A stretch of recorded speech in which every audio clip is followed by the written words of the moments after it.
everyone, this video tutorial is for the Sage Satchel by Lanyos Handmade.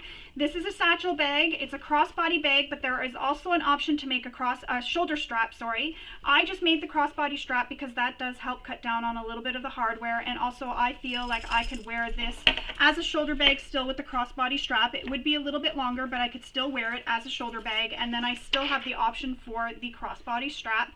Again, it does have a shoulder strap. You could make the shoulder strap, but if you're a little bit worried about hardware and how much hardware, because this bag does have a lot of hardware if you make everything that is in the pattern, it does have a lot of hardware, so omitting one of the straps is a good option so that you're not using as much hardware. As you can see, the front of the flap has these decor straps here. These are also optional. You don't have to add them. It does cut down on hardware because you don't have to add the hardware at the bottom. So there's an option to add the strap ends, or you could add rectangle rings at the bottom, and also optional to add the rivets. You can just sew this on or add the rivets. The flap is held closed with a magnetic snap. And underneath the flap there is this front pocket, which is sort of 3D like. It has darts. I'm just going to move Buddy out of the way. It has darts here, so it kind of puffs it up at the bottom. So you could fit a wallet in here depending on the size of your wallet. Really great bag, pocket for that. Or even your sunglasses, they'll be protected when you close it because the flap does have foam in it, if that's what you've chosen to use in your flap. Inside the bag there is a zipper pocket and a slip pocket, and that is on both sides of the bag. So there's the other side, and this slip pocket here on this side, I decided to divide it. So I have a divided slip pocket on one side and a full big slip pocket on the other side. And in the center of the bag, you'll see there is this divider zipper pocket here. And this is another step that is optional, another feature that is optional. You don't have to add that. You could totally omit this. That'll also save on sewing time, cutting time, and some hardware too, because you don't need to add this zipper. So that'll make this a little bit of a quicker sew. You also don't have to add the zipper pockets and the slip pocket on both sides. I did everything that was written in the pattern so that I could show you how to do it all the way through, so that if you wanted to add everything, you still would be able to add everything. But if you don't, you can just fast forward through that part and skip it and then continue on with where you need to be. So the other option is you could also add an extra zipper pocket on the back, because there's nothing on the back, so that leaves this open to customize it, or even put a panel or something that you really want to focus on or feature here. You could put on the back, but a zipper pocket would be great because you could just slip in your cell phone or anything that you want to have quick access to and not have to open and close your flap constantly. And then it's nicely against your body and you'll always know it's there. So those are some of the features, and I did want to mention before I continue, I made a little oopsie when I sewed this bag. So these decor straps, I used quilting cotton for them. It is supposed to be a material that can be left with a raw edge, and you just sew them together, and the sides here are left raw. And I thought, well, I'm going to use quilting cotton because I wanted to make this as domestic friendly as possible, so that you can see that it can be made completely out of quilting cotton. And what I did was I cut my quilting cotton twice the width of what is given in the pattern for these pieces, and then I folded them, so you'll see here, I folded them in to meet the center, just like that. So they were folded into the center, so they ended up being finished the width that was originally written in the pattern. Now what I didn't do was take two of them and sew them wrong sides together so you wouldn't see that center seam at all. So I was supposed to sew two of them together like that and sandwich that center seam in the middle. I didn't do that. I thought, oh, I don't need to do that. I don't have a raw edge on the side, and I got all excited and I made a mistake. And then what ended up happening is I realized, so I have my rivets attached. When I flip this up, I can see this center seam here. So I decided to fix that by, after I added my rivets and I stitched my flaps pieces right sides together and turned it out, I decided to stitch down this piece that's hanging off, because after the rivets, so say this is where the rivets are, this piece is supposed to be loose. What I did instead was I stitched it down so that it wouldn't flap around, and then you don't see as much. You still see some when you flip these up, but I put some seam sealant on that so that they shouldn't fray. I just didn't want the whole piece like that. I was worried that maybe over time it would fray, but hopefully with just a little piece it won't.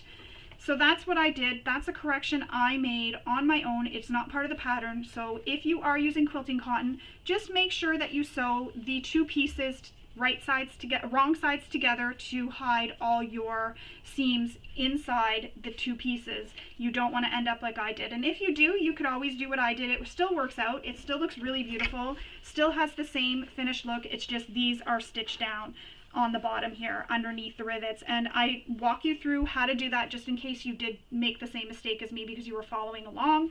I do show you how to do that.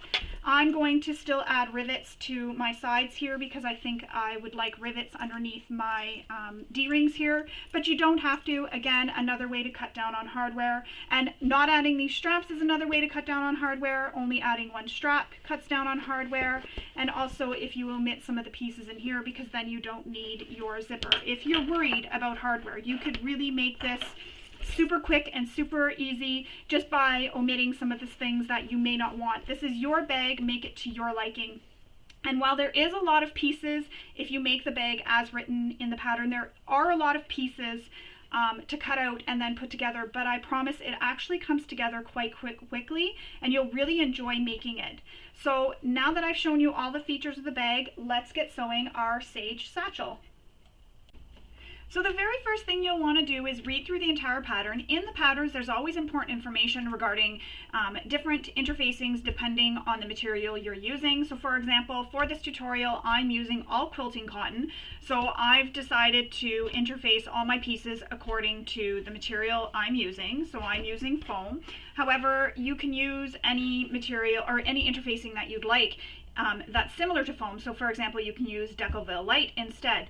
If your machine can't handle bulk or has a hard time with bulk, you may want to cut your interfacing smaller to keep it out of the seam allowance.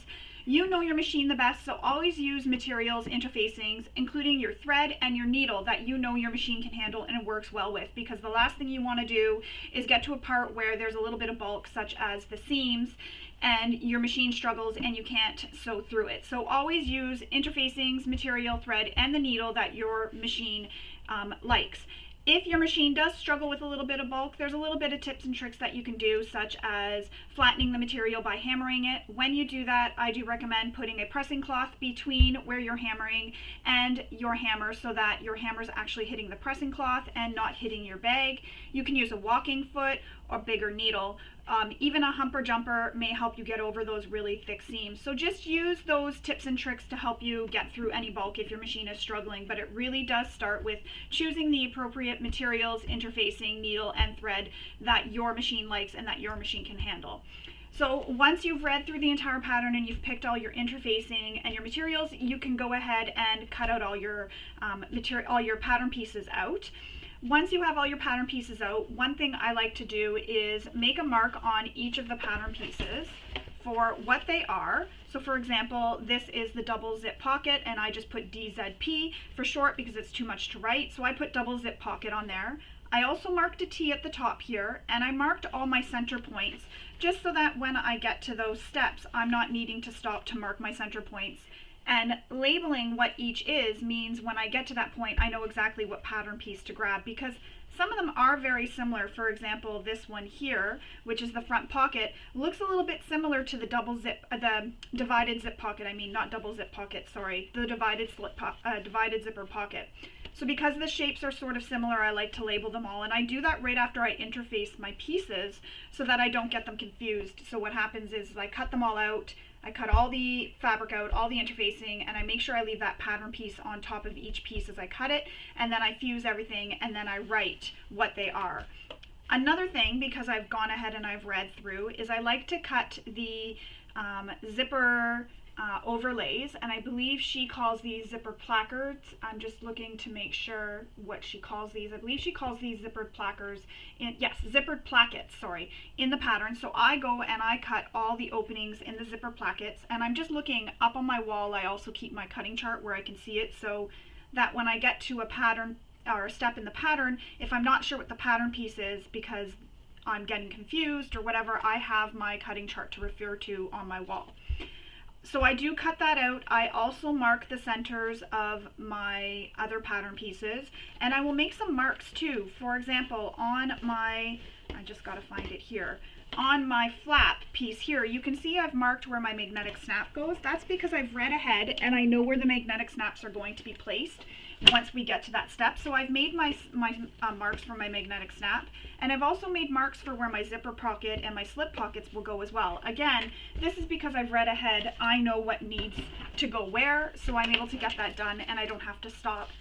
I've also cut my zippers to length and installed all my zipper pulls on them, and then I label them with what these are all for. So zipper pockets, and then this is for the divider pocket that is going to be inside the bag. Another thing I wanted to mention is I film all my tutorials like a sew along, so there are steps where I will get to where we repeat things three times after we do it the first time, so it has to be done sometimes 4 times. I'll show you the one time, and then I go off camera and I complete the other pieces, and then I come back and I show you how they all look. That helps cut down on the time for the length of the video. I also feel that you don't really need to see me do it that extra 3 times. Sometimes I will explain it again, but I do cut out that part. But it is filmed similar to a sew along where you can sew right along with me. When I get to a step where I go off the camera to complete, say there's doubles or triples or something, you can pause the video, finish your pieces off, and then hit play and come right back to where we were. Another note to mention is I don't give any pattern information, no measurements, no nothing. I don't show pattern pieces, I don't show rulers, I don't have a cutting board here. I don't give any pattern information away. And the reason for that is just to protect the designer. Also, when I film my tutorials, they're quite often filmed while everything is still in testing, and that means that things can change, and if I give you a measurement and it's different from what's in the pattern, then that can kind of get a little confusing. So it's also just so that if the designer during testing needs to change something, my video isn't affected by what the designer has changed, but mostly because of protection for the designer. So I did want to note that. You will need to have your pattern open either on your device or printed beside you to refer to, because I don't even give seam allowances, so you'll want to have it near you to refer to. If you're using this video to follow along with, you can do what I do when I film, which is I have the pattern open and then I have my video open on the screen, so it's like a screen in screen, so I can still see my video and I can still scroll through my pattern so that I'm not having to switch back and forth between video and pattern. And when I'm recording, I have my video up only so that I can see if it's still recording and didn't cut off before it continues on and I get too far and I can catch it. So you can do it like a screen in screen, or have it printed and have it beside you, or have the video playing on another device while you have your pattern up on the other device, whatever you choose to do. But if there is any part where you're finding you don't need to watch it, you can simply zoom through. If you find that the speed is going too fast or too slow, you can also slow that down or speed it up. So just do whatever you're comfortable with doing. This video is to help you be able to complete this bag, and hopefully by the end of the video and at the end of sewing your bag, you've completed a bag that you're really proud of. So once we have everything cut, we have all our labels done, we have all our our center marks or even quarter marks done, we can get right to sewing our bag. The first thing we need to do is our slip pocket, so I'm going to grab that out of my pile here.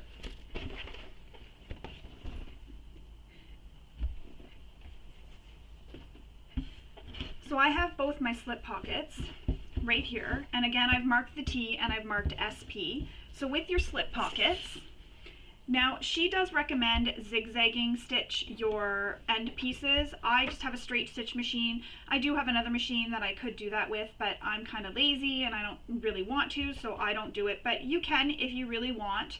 I don't. So with your slip pocket pieces, we're going to fold them in half, and you're going to fold it in half so that the longer edges meet.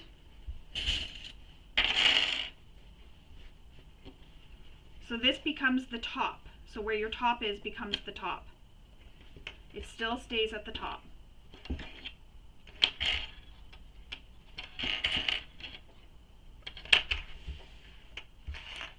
And I'm going to do that for both pieces. And I'm just pinning.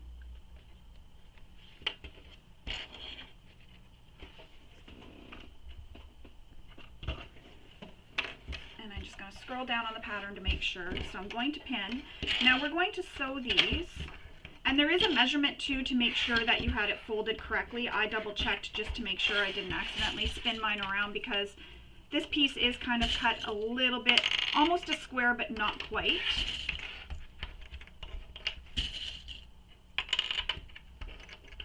So now we're going to sew the sides, and then we're going to sew the bottom here, but we're going to leave an opening for turning it out.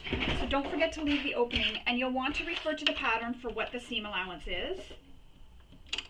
And don't forget to back stitch at start and stop. Now to note, when I get to a corner, I like to back stitch a little bit, and this I just find helps add some extra security in those corners for when we're turning it right sides out and we're poking.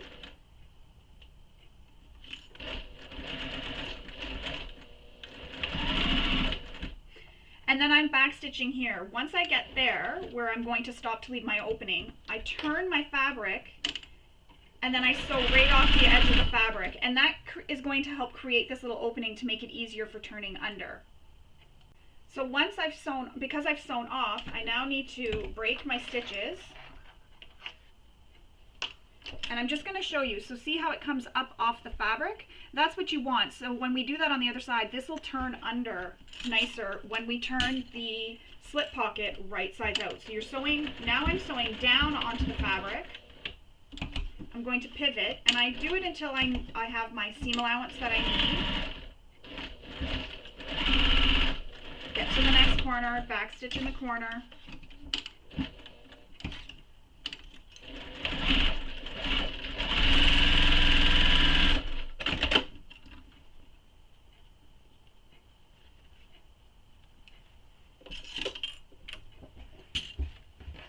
And that's how it looks. So I've sewn up off the edge of the fabric.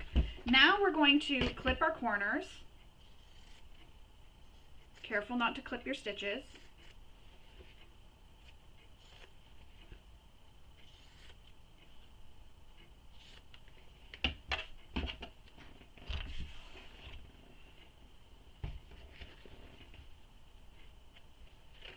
And then we're going to trim our seam allowance down on the side, and I'm going to use my pinking shears for this.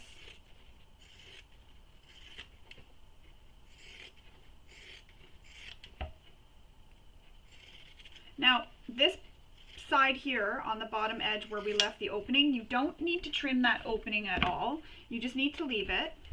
And if you didn't sew off the edge of yours, that's fine. Just leave the opening long. You don't want to cut that down.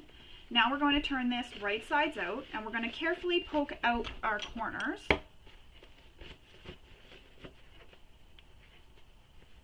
And if you're finding that your corners aren't poking out very nice, you can go ahead and trim the bulk down a little bit more in your corners. Just be careful not to clip your stitches. However, if you do clip your stitches, so say you clip them here, just go back and sew over that. So start up here, back stitch, come down, and then back stitch again. You want to start away from where you accidentally clip the stitches and stop away from where you accidentally clip the stitches, just to stitch over those stitching that were there previously to make sure they get locked in and you don't get any stitches coming undone. Because it happens, and that's the easiest way to fix it and not have to re-sew everything. So I just take my turning tool and I just push out my edges as well. I just find that helps get them really nice and flat.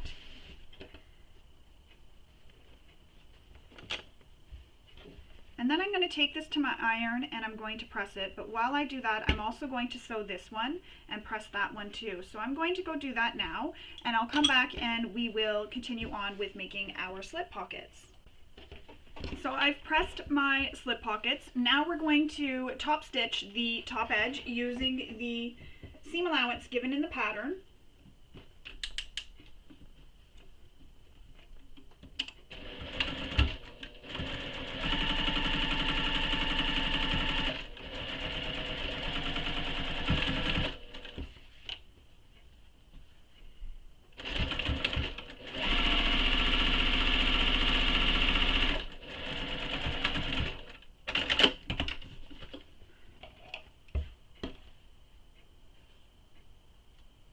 Just clipping all my threads, and I'm going to sew the second row of stitching now, because there are 2 rows of stitching for this.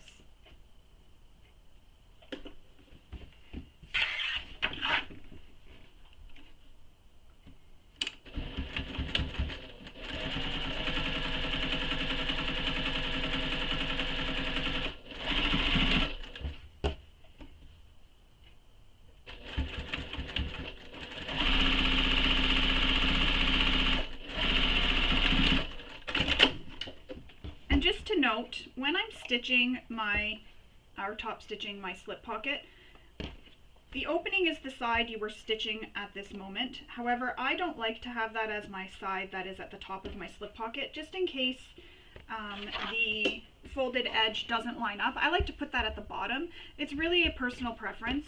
No way is the wrong way. I just like to have it at the bottom, and it gets closed up. That opening gets closed when we stitch around the whole pocket when we attach it to the bag. So that's just a little tip that I wanted to share for what I do.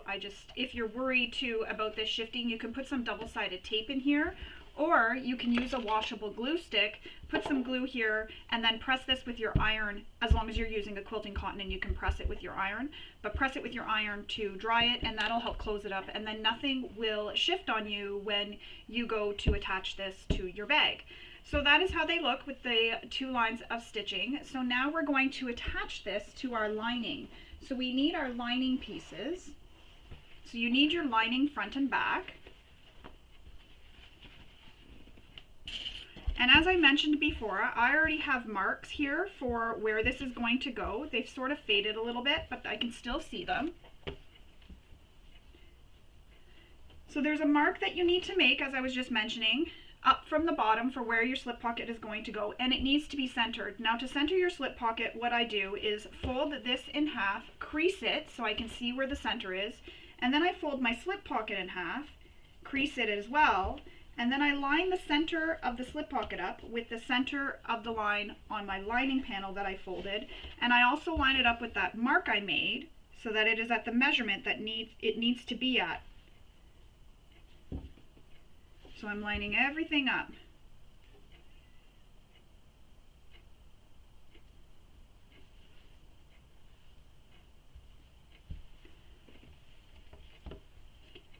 And I'm just going to add some pins.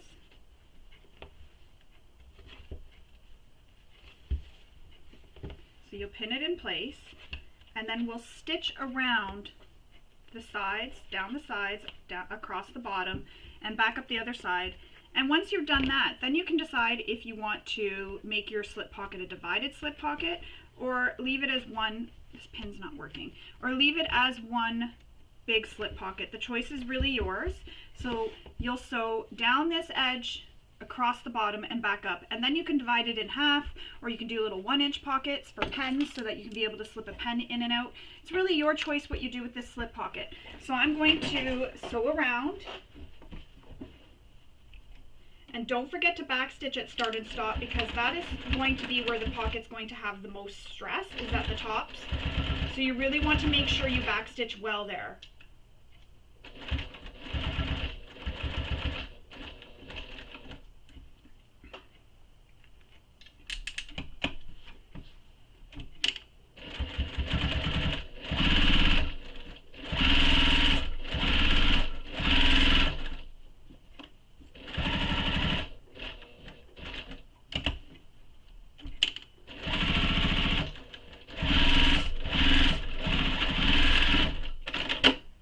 I went all the way around.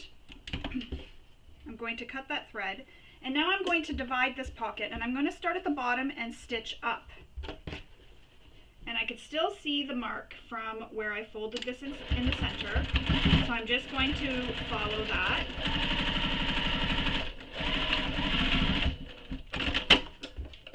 Cut my thread. And I don't worry about cutting them on the back here because they're on the back and that's not going to be seen later. So that's how the pocket looks. I have 2 divided pockets here. Now I'm going to repeat that for the second one.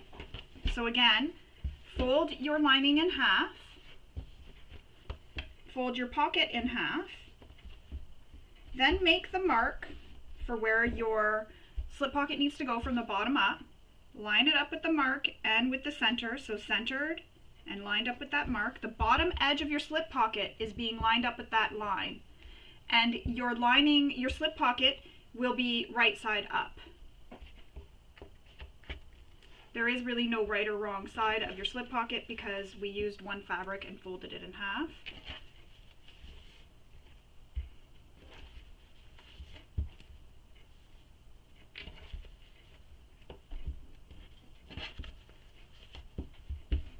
So So I'm going to do the same thing, stitch down the one side.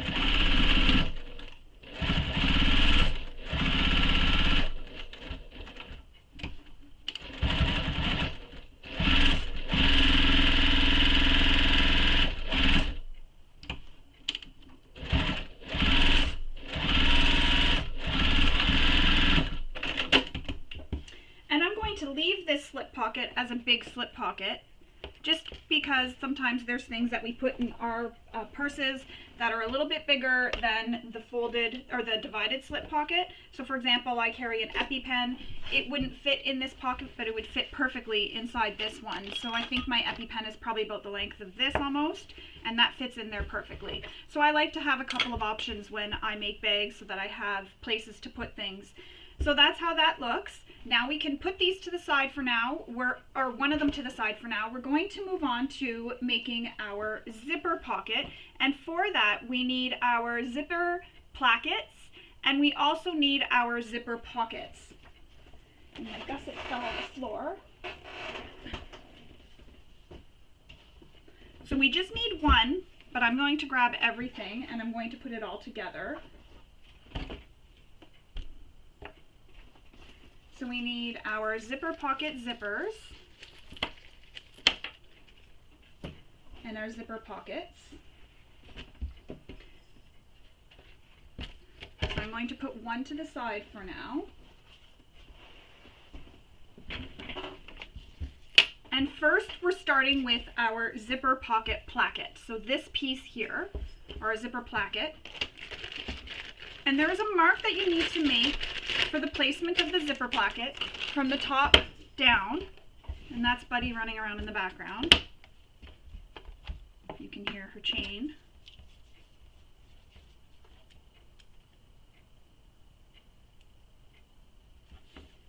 So we're going to use some double-sided tape. Now I am making this bag completely out of quilting cotton. However, excuse me, for this piece, it does need to be made from a non-fraying material because the edges are left raw. So these edges are all left raw. If you don't have a non-fraying material, that's okay. You can skip the zipper pocket, or you can install a zipper pocket using your favorite method that you have from any other way that you install a pocket, from any other pattern that you've used or anything. So those are just a couple options, but this does need to be made with non-fraying material. So now we're going to take the zipper placket, remove the paper backings, excuse me, and what I do is fold it in half so that I know where the center is,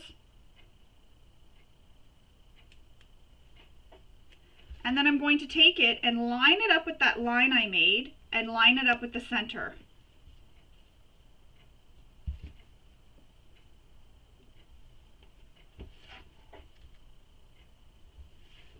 And you want to make sure that you have it all nice and that it's not pulling or anything, and it's nice and flat. So just like that. So no, you don't want this to be bumped down. You want it to be nice and straight all the way across. And that's how that looks. So now what we need to do is we need to stitch all around the outside edge of this placket. Now, if you don't want to have back stitching, what you can do is leave long tails at the beginning. We'll start stitching, we'll come all the way around. When we get back to where we started, we'll stop in that same hole we started in. So this may mean you need to adjust your stitch length to get back into that hole, or you may need to hand crank it. We'll leave long tails again, and then we're going to pull them through and tie them off to the back. So we're just sewing around this outside edge here.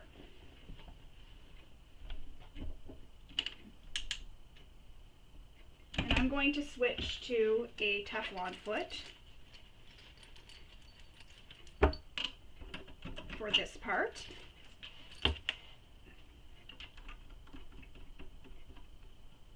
So there's my long tails.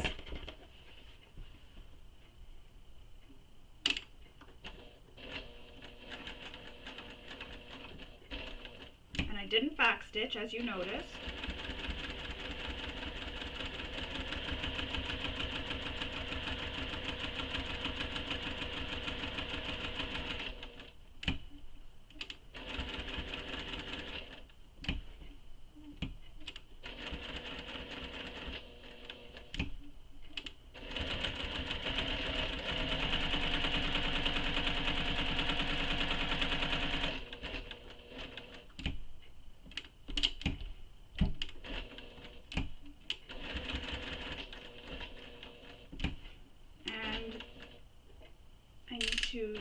decrease, and then I'm back in the hole I started.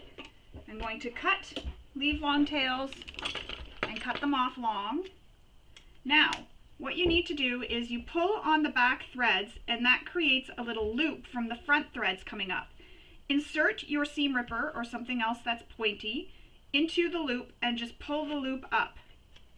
And that'll make it come through to the back. Then I just take them in pairs and I tie them off. And if you're worried about your knots coming undone, you can always add a dab of glue to them, or you can even put interfacing over top of the knot, and that'll help secure it in, or some duct tape or anything you want. That'll help keep it secure and make sure it won't come untied on you. I haven't had any problems. Hopefully I don't now that I've said that, but I haven't had any problems. I really like this method, especially when you're doing a strap. Say you run out of bobbin thread as you're sewing your strap, you can just take out a few stitches, go back and take out a few stitches, tie it off, and then pull them through. So you can use a needle to pull everything through so that you don't have long tails or even the knot really showing if you pull it through. Just handy, especially when you're top stitching things like straps. Even your bag, the top of your bag, or when you don't want back stitching to show, like on here it would have really shown, especially because I'm using this variegated thread. It's a black, gray, and white, so it would have really shown in the top stitching there. So that's how it looks. I went all the way around. I've top stitched the whole thing. Now I'm going to repeat that for my second one. So I'm going to go off camera. I'm going to sew on my second one, and then I will come back and we will continue on.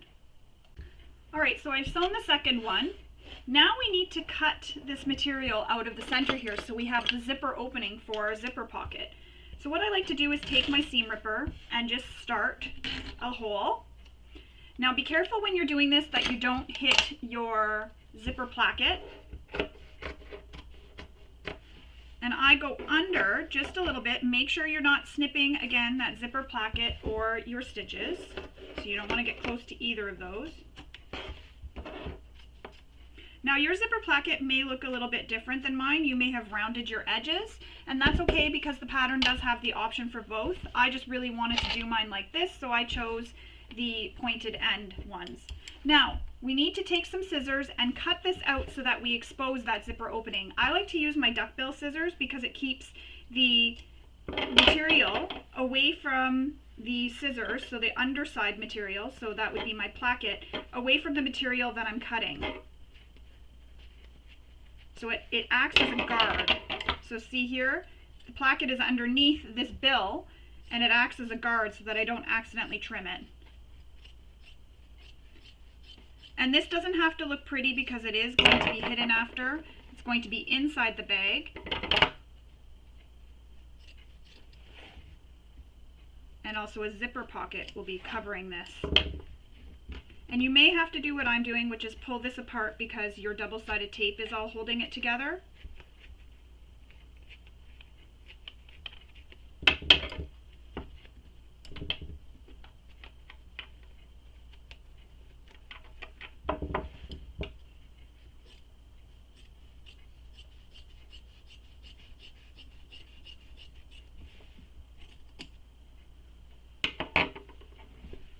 There we go, that's how that looks once we have it cut. So I'm just going to quickly cut this second one too. Well, will be as quick as I can.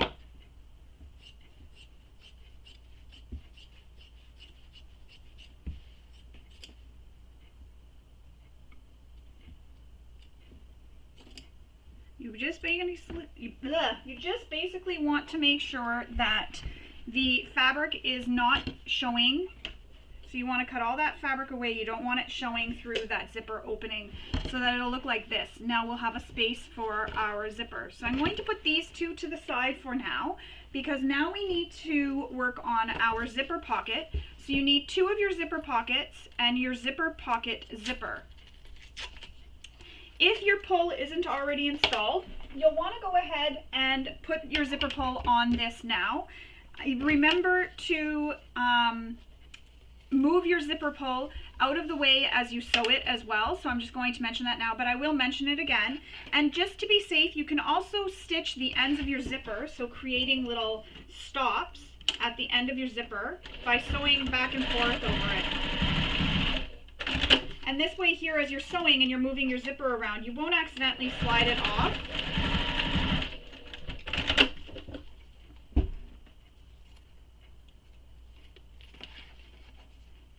I have a tutorial on my YouTube channel for how to put a pull on a zipper, so I will link that below, and some more helpful tutorials as well. So you can pause this video and open up another screen and then just watch those tutorials and then come back and continue on. So there you go, I've backstitched. So as you can see, there's, on this side it's easier to see, it creates like a little stopper on both ends so that you don't accidentally sew, as you're sewing, slide your zipper right off the end of your zipper tape. So now you need your 2 zipper pockets. So you're going to take one of the zipper pocket lining pieces and have it right side up. You're then going to place your zipper on the long edge, matching up the center points. So the zipper is right sides up, so the wrong side of the zipper is against the right side of your fabric. So if you haven't already, you'll want to make sure you put the center points on your zipper pocket as well as on your zipper too. And to do that, just fold it in half and then just mark the centers. And I like to do that on the wrong side within the seam allowance with a pencil because it won't erase. However, use whatever marking tool you feel safe with using. I just like the pencil because, like I said, when I go to the iron, it doesn't come off, and I always keep it within my seam allowance. I don't ever use a pencil where you're going to see it. So there you go. That's what the zipper looks like when it's attached. Now we're going to sew this edge using the seam allowance that is given in the pattern. And you want to refer to the pattern for what the seam allowance is. So I'm going to sew that top edge.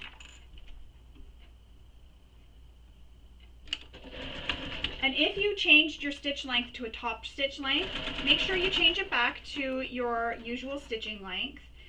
So I've approached where my zipper is. I've moved the zipper pull out of the way, and now I'm going to, oh, no, not yet. And the reason why it's also important, besides you don't want to hit it, is where the zipper pull is, it kind of creates this lump in your zipper tape. So moving it out of the way will actually straighten that zipper tape and help you keep a nice straight edge. It also avoids the waviness in the zippers too. So I've stitched just along that edge. Now we have the zipper attached here, and I know you're probably thinking this is wrong, but it's not. I promise it's not wrong. It'll work out when we get to the next step, or the steps of attaching it. Now I'm just going to finger press this. If you have a roller, you can roll it. You can even take it to your iron. You can do whatever you want to get it pressed. I just like to press it so it's nice and flat. So now I'm looking at the wrong side of the lining the lining zipper pocket that I attached, and the right side of my zipper. Taking the remaining zipper pocket lining, you're going to place it right sides up. You're going to repeat that whole process that we did to attach the first side to the zipper pocket. Lining up the center mark, so right side up, your lining zipper pocket is right side up, and your zipper is right side up. So it'll be lining zipper pocket, right sides together with the wrong side of the zipper. And then we're going to sew right across this whole straight edge, again using the seam allowance given in the pattern.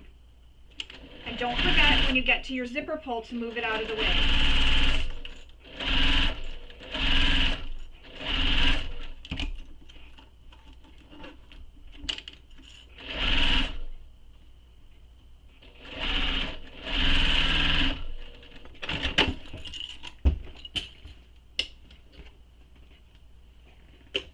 I'm going to do the same thing. I'm just going to press this so that it's nice and flat.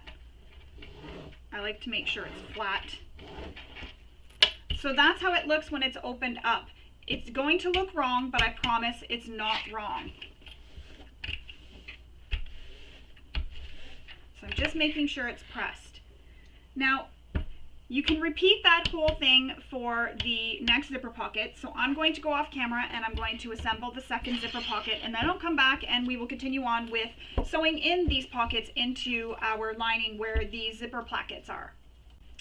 So I've sewn both the zipper pocket pieces. Now, this is where you want to decide if you are wanting to have your zippers open and close the same direction when it's in the bag. So these will be on opposite sides of the bag. So do you want both to open the same way, so in the same direction when they're in the bag? So when they face each other, they'll be like this. And this way here is opening and closing. So it closes this towards this side, this closes towards this side. So that's how I want them to be. I want them closing and opening the same way when the bag is worn. And when I wear the bag, because I'm right-handed, I like to wear it on my right side. I also wear it on my right side because this is the side, my left, where my cane is. So the way I walk, it would swing and hit me. So I need to wear my bags on my right. So when I reach into my bag, I like to be able to keep it on my shoulder and not have to worry about holding my bag, and I can unzip all my zippers with my right hand and keep my left hand free, holding myself up with my cane. So I want all my zippers facing so that they close towards the front of me, which would be towards the right when it's laying on my table. So both your zippers will need to close the same way. So you'll want to check them before you actually sew it in so that you don't accidentally have them going the wrong way. Or maybe you're the kind of person who likes to keep things fun and interesting and you like to have the zippers going different ways. Sometimes I accidentally sew them different ways. It doesn't really matter. It's just a preference. So I'm going to use some double-sided tape along the top edges of my zippers. So the top and bottom edges, sorry, of the zipper. If you don't have double-sided tape, you can use pins, you can use what's it called? Painter's tape. Sorry, it was a loss for words there. I usually do that when I'm not filming tutorials. I'll put painter's tape because we do go through a lot of double-sided tape. So any way that I can save on using double-sided tape, I do. So remove the paper backings from your tape. And now we're going to center this zipper in this zipper placket opening, and you want to center it so that when you sew the sides and top and bottom down, you catch the zipper and it doesn't come out. So I just lift it up, and I can actually feel that the ends of my zipper line up with the ends of the placket here, so that works out great. And if you have to make any little adjustments, you can. Now, what I also like to do is pin this zipper pocket up this way. That doesn't really work. So I just roll it and pin it so it stays up. And then I add a pin in the pocket down here. And this just keeps it from moving and shifting underneath my foot and my needle when I'm sewing. So it's holding it down here, and this is holding it up at the top. So now we're going to stitch around this inside edge, all the way around top stitch using the seam allowance given in the pattern. So under the zipper, on the sides of the zipper, and at the top. And again, don't backstitch, leave those long tails like we did before. Oops. Leave those long tails like we did before. We'll pull them through and tie them off in the back again.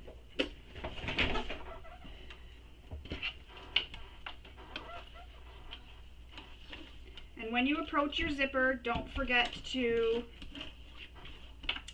move the pull out of the way.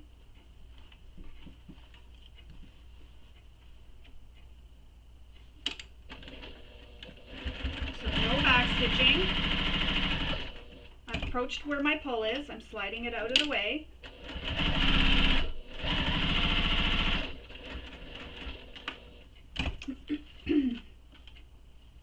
And see, I ran out of bobbin, which is right at the beginning, so that works. So I'm going to change my bobbin, and then I'll come back and we will continue on. Alright, so I've changed my thread. I could have easily done what I had mentioned to do before, which was go and take a few stitches out, pull them through to the back and tie them off, but it was too close to the beginning, so by the time I pulled out enough, I would have been right back where I started. So now I'm going to again stitch along.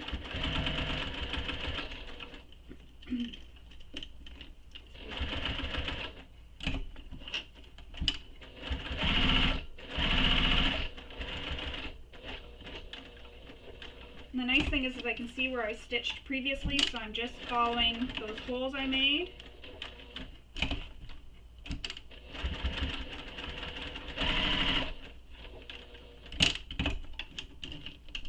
And I'm just going to pull my zipper out of the way now.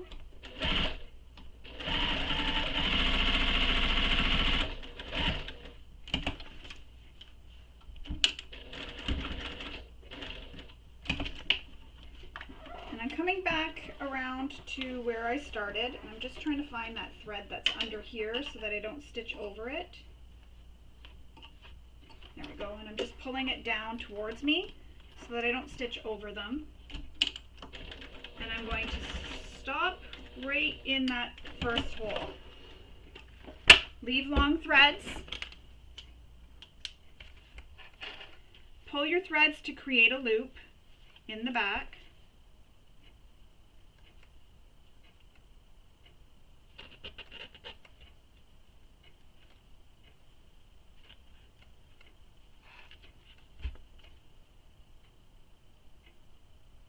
And I'm just holding the two that I've already pulled so that I don't accidentally pull them again, and then undo some stitches, put them in pairs, and tie a knot. Be careful how tight you pull the threads. I have had threads break, and it breaks right at the bottom, and then you have to go back and, as I mentioned, unpick some stitches and then go back and redo the stitching. So just be careful when you're tying that you're knotting it tight, but you're not pulling too tight that it'll break your threads.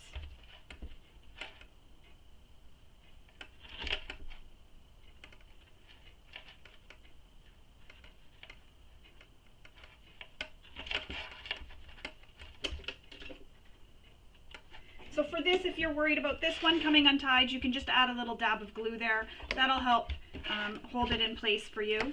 So there's our pocket sewn around the inner edge of our placket. Now we need to take the pocket and we need to fold it down. And I'm just going to open up my zipper pocket halfway and clip it in place. And now what we're going to do is we're going to trim this excess off the bottom here. You can do a couple of things. You could trace this and then take it to your cutting mat, and you could use your rotary cutter and ruler to cut it, or you could just cut it with your scissors, or you could just do what I'm doing, which is it's folded in half and I'm just following along. If it's not perfect, that's okay. No one's going to see this in the end. It's going to be closed off.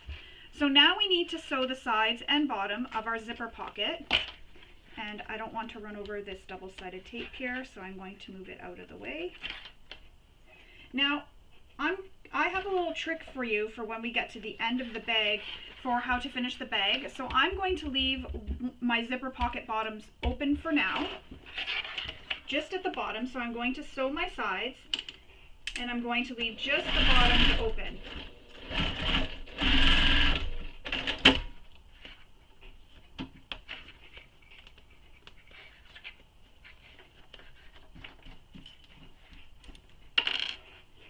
So I'm just leaving the bottom open. Now, Linda does recommend going back and zigzagging stitching. However, as I mentioned previously, I don't have that option on this machine, so I don't do it.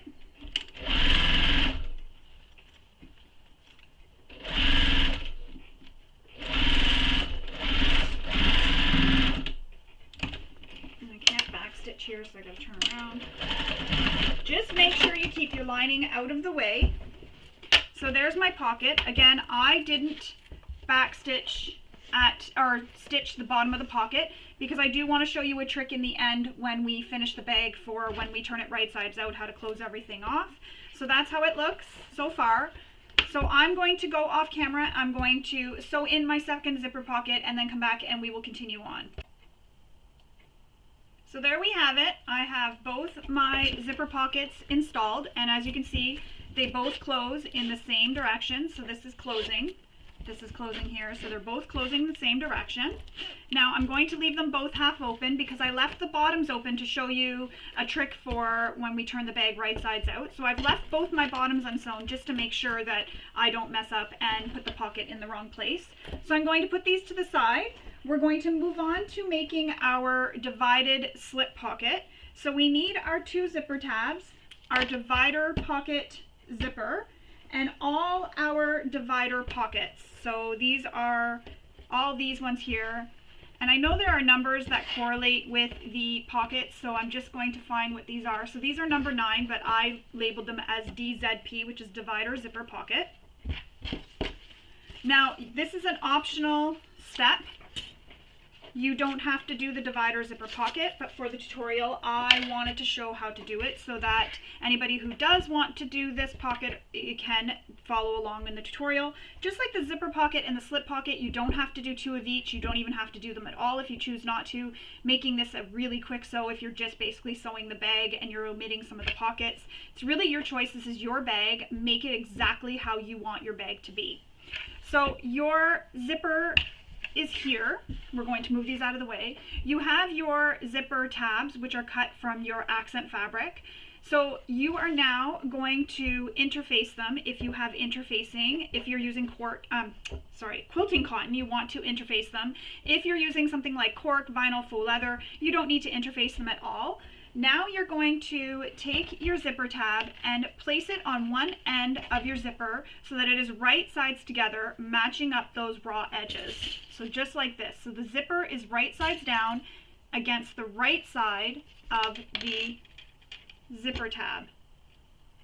And then we're going to sew this with the seam allowance given in the pattern.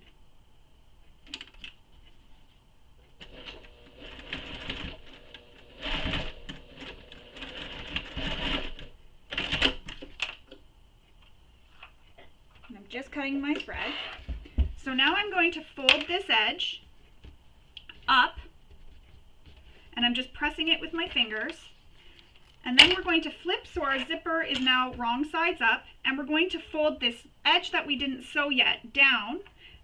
And there's a measurement given in the pattern for how far down you're going to fold it. So I went and I made all those marks on the zipper tab before I started filming so that I would be able to move along faster and not have to worry about making measurements. So you're bringing this down, and it's going to line up with the one you've already sewn on, with the side you've already sewn on. So everything's going to line up. And then we're going to top stitch this right along this edge here. So the edge closest to the zipper, you're going to top stitch.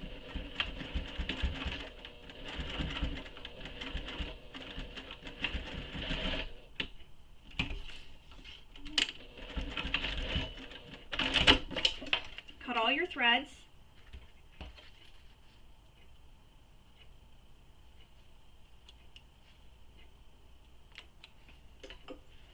Make sure all your threads are cut. And if your machine struggles going over the zipper tape here, the teeth, you can go ahead and hand crank over that. That way there you won't hit your machine will be able to go over it and you won't be hitting the teeth. I do use nylon teeth so the needle can go through. So I'm repeating that same process. Raw end of the zipper lines up with that raw edge here, and it's the longer edge, not the shorter edge. So zipper is right sides together with the right side of my zipper tab.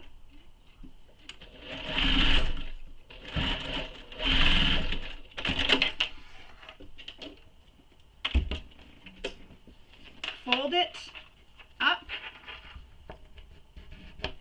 Give it a good press, and then you're going to fold this other edge down and over using the measurement given in the pattern. And then we're going to top stitch all the way across.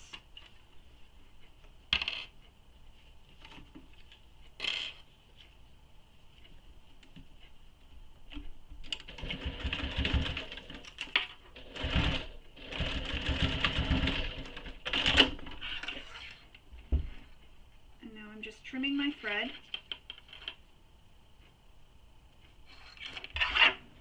just want to see if we're supposed to trim these yet.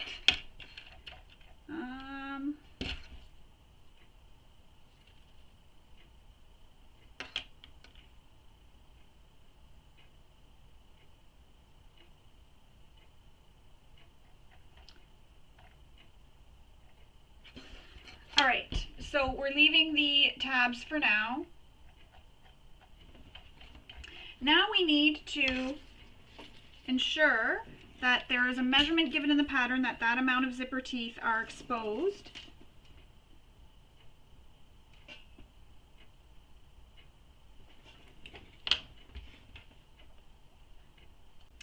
So I had to pause the video because I realized that my zipper was a little bit too long. I had not cut it down to the length that it needed to be cut. So I had to just pick off one end of my zipper tabs. I picked that off and then I trimmed it down, cut it to length, and then I just sewed my zipper tab back on. So now that that's all corrected, oh, and I remade my center marks. Now that that's all corrected, we need to take one of our exterior divider zipper pocket pieces and place it so it is right sides up. You're then going to take your zipper and place it right sides together with the divided zipper pocket, centering the zipper on the divided zipper pocket. And you can use some double-sided tape here to hold it in place if you prefer. I'm just going to use clips because I don't have a lot of double-sided, well, I do have a lot of double-sided tape, but we use so much that anywhere I can, I try to avoid using it to help save on how much double-sided tape I'm using because it does get really expensive. I buy mine from Amazon, so I get it a little bit cheaper, but we use so much, we still go through a lot, and it does cost a lot. So now we need to, oh, I'm going to change my foot back to my regular foot, but now we need to stitch that zipper to the top edge of the divided zipper pocket using the seam allowance given in the pattern. And you don't want it going in the seams on the side here, so you want to make sure it's centered. Centered and straight on that edge.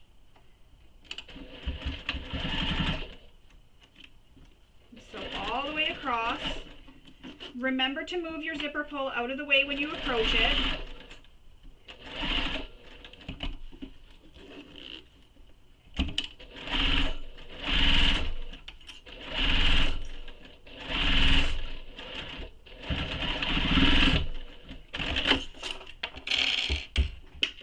Clip your threads,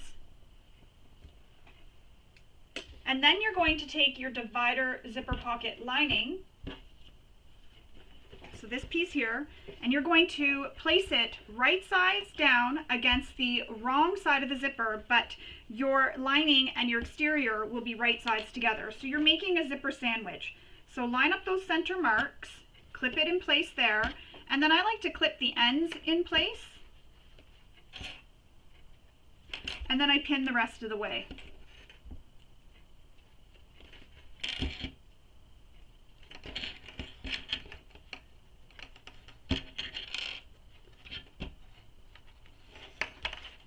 Now we're going to sew this using the seam allowance given in the pattern, and I'm going to switch to a zipper foot.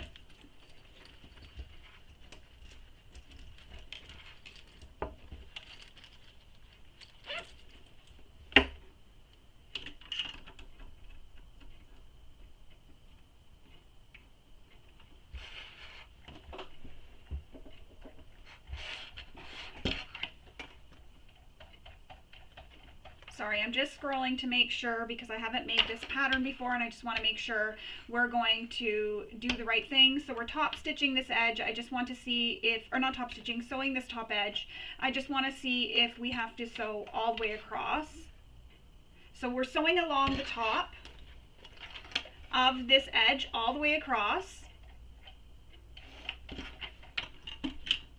using the seam allowance given in the pattern. And don't forget to move your zipper out of the way.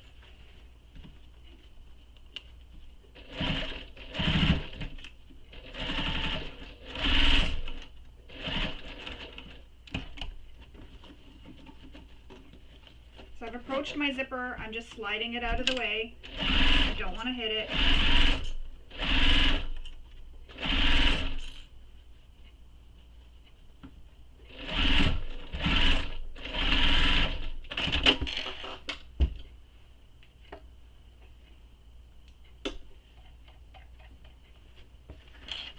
Now we're not top stitching just yet, but I'm going to fold these so that they're wrong sides together.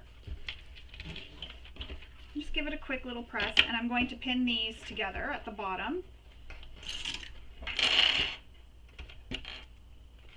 And then we're going to repeat that whole process for the other remaining divided zipper pocket pieces. So again, with your exterior, that seemed like a tongue twister, you're going to pin the edge that has nothing sewn to it of the zipper to the top edge of the divider zipper pocket. So again, they're right sides together.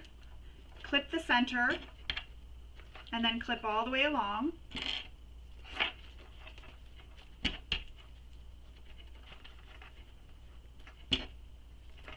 And then sew this with the seam allowance given in the pattern.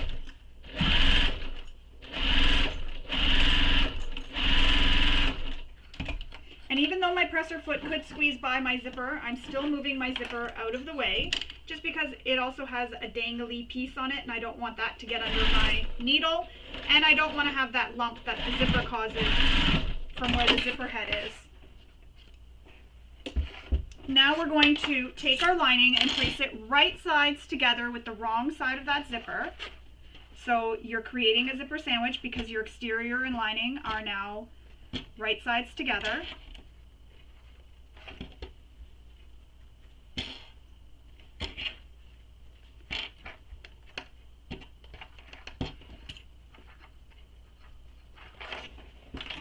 Sew along that whole top edge using the seam allowance given in the pattern.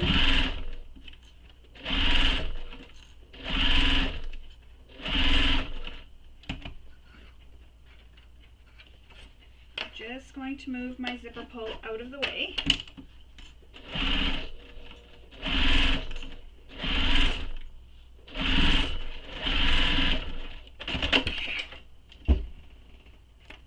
Clip my threads. And then I'm going to pin these two together again at the bottom.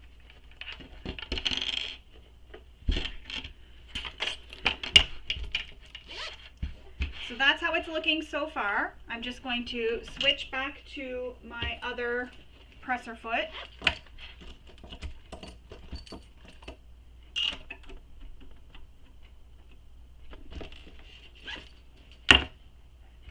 Now I'm going to go press this open, so press these two pieces, and then we'll come back and we will top stitch these. So I'm going to go do that and come right back. So now I'm going to top stitch all the way across these edges. So right here along the edge where the zipper is, just under the zipper, is where I'm going to top stitch.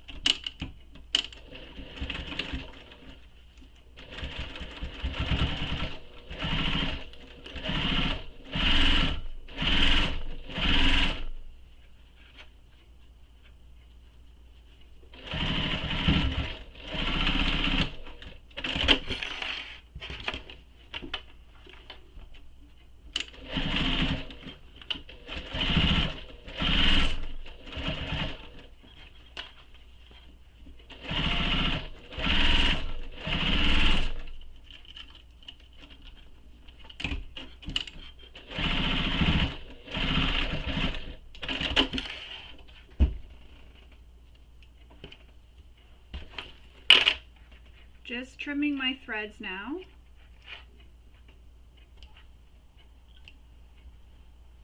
Lots of little threads to cut. There you go. That's how it looks when it is top stitched. Now we're going to clip all 4 layers together. So the divider pocket linings will be right sides together. And I'm just going to pin my centers first, just to get everything all lined up. Oops.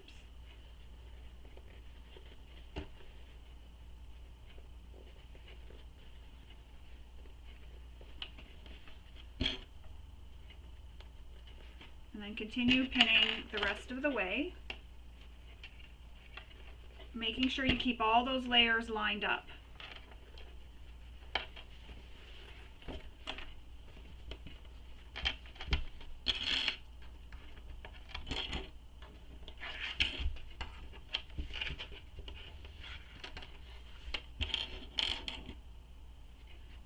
here at the top, I'm making sure that this edge is lined up. So I'm going to pin both sides, but I'm making sure this edge here is lined up. I'm just really taking my time to pin to make sure everything stays lined up nice and neatly. If it's off by a little bit, when you flip it over and you see there's a little bit of, it's off a little bit like here, that's okay. It's going to be in the seam allowance. A little bit won't make a difference.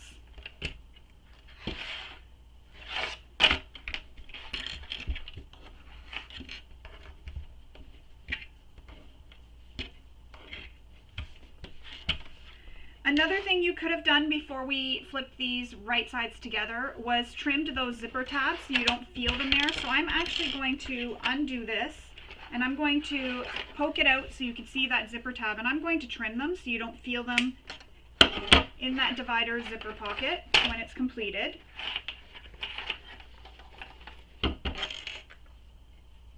Just be careful not to clip any of your other material. You just want to clip those tabs.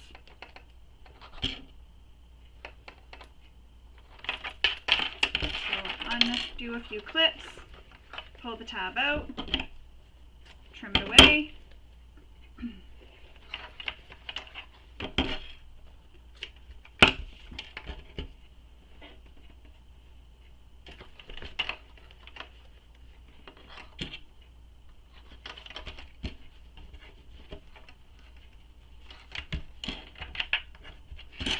And now we're going to base stitch all around the edges using the seam allowance given in the pattern, or you can zigzag all around the edges as well.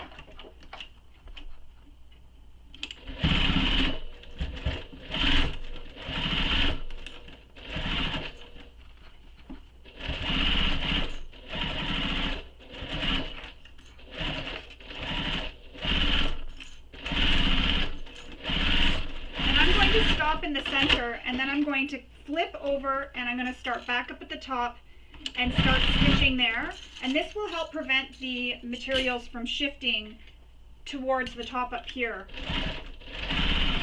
It just helps keep everything nice and even.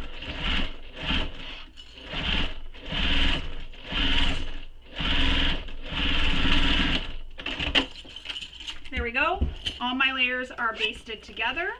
So we now have a divided zippered pocket. I'm just going to remove this little piece of plastic off my zipper before I forget.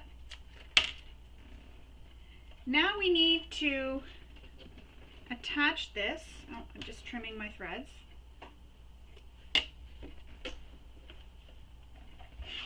Now we need to sew the inner gusset to the front and back linings. And she mentions in the pattern that the gussets are intentionally made longer so that you can trim them off in the end. So I've got all my lining pieces here and my pockets as my divided zipper pocket. So we're going to start with one of our lining pieces and one of our gussets. And what you want to do is take your gusset and center it on the lining, so line up your center marks, and then pin or clip the rest of the way around. And where those curves are, we're going to make some snips within the seam allowance, and that'll help the fabric spread open so that you get a nicer curve. So I'm just pinning all the way around.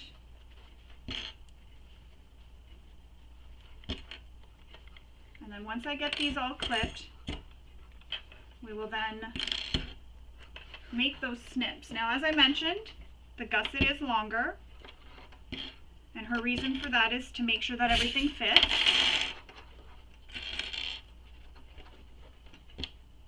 So once we have this done, we will trim the gusset down to be the same height as our lining.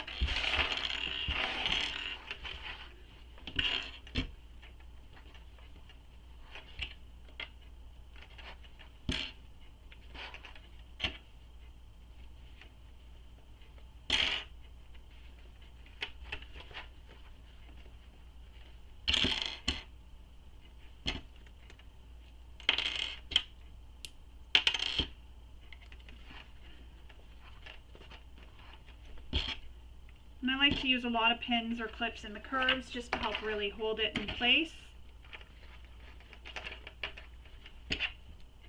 Normally what I would do is pin the centers and then pin the tops, but knowing that this is longer than the actual panel, I didn't do that. I just started at the center and pinned in the center and then went the rest of the way.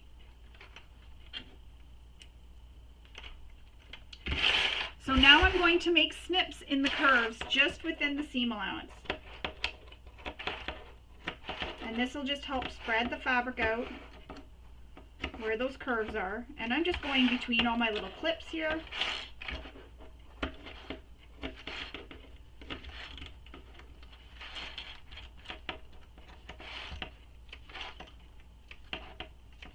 Just like that.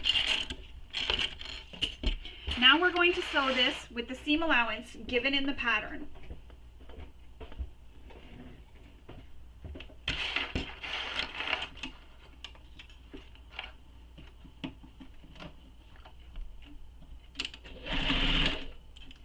And don't forget, if you changed your stitch length to a top stitch length, to change it back.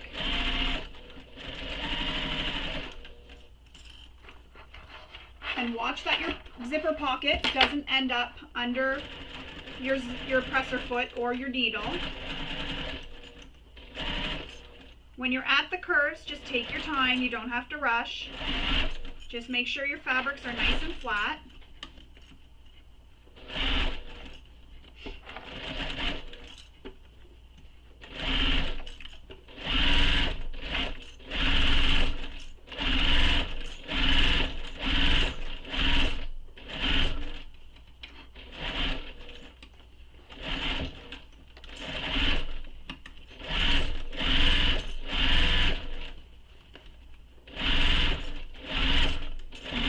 Top again, back stitch,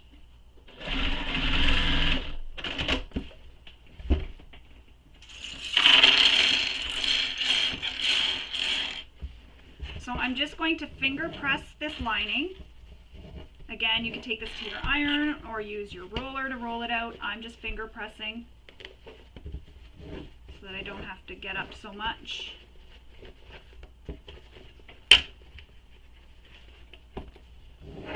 Print starts to mess with my eyes after a while, but I really like it. So that's how it's looking so far. Now we're going to trim this so that it is level with the lining back or front, whichever one you've sewn this to so far.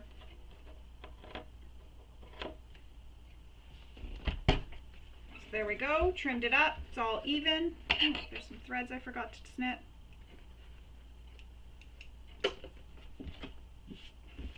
There we go, it looks just like that. After trimming, you can then mark the gusset.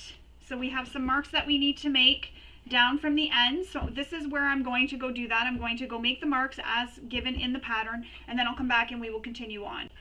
All right, so before we move on, I just wanted to say that you can trim your seam allowances. So I'm going to go ahead and trim this seam allowance down using my pinking shears. I like to use my pinking shears wherever I can because they do help prevent fraying. And I like trimming my seam allowances wherever I can because this helps reduce any bulk.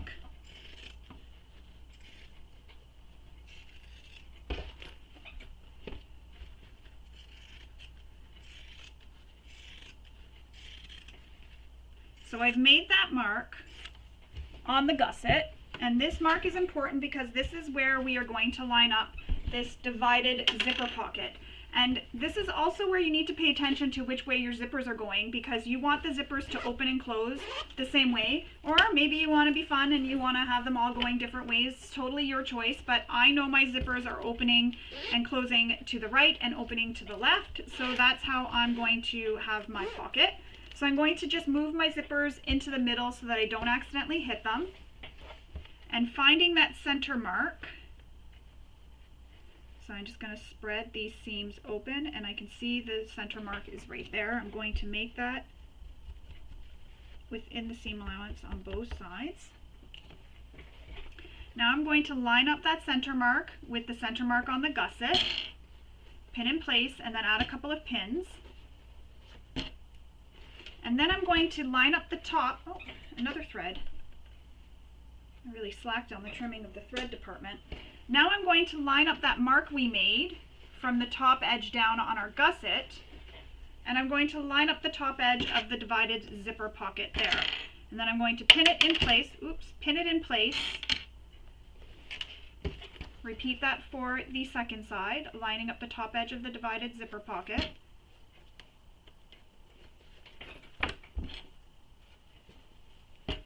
Pin it in place, and then you'll just continue pinning, easing it in all the way around.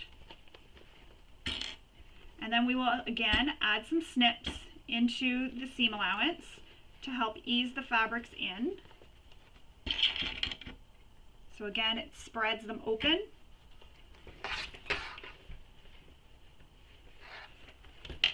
So that everything will fit nicely.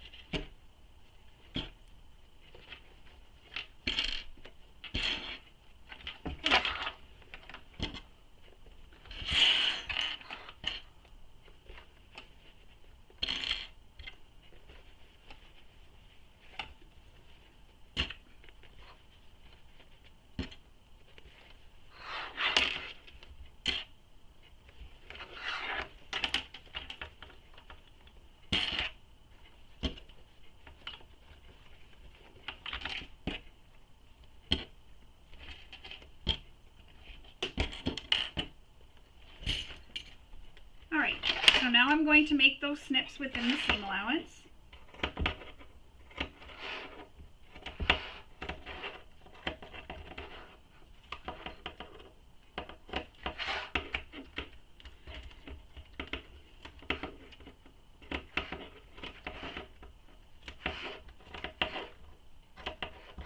There we go. And now I'm going to repeat the same thing that we did when we sewed the gusset to the lining panel. So sewing all the way around using the seam allowance given in the pattern. And you may need to use a zipper foot here to get close to that seam if you find right here, because you do have a tab there. And if you're finding your presser foot can't fit there and give you an accurate seam, go ahead and switch to a zipper foot. And my thread came out. Go ahead and switch to a zipper foot. That'll help get nice and close and keep your seam allowance accurate.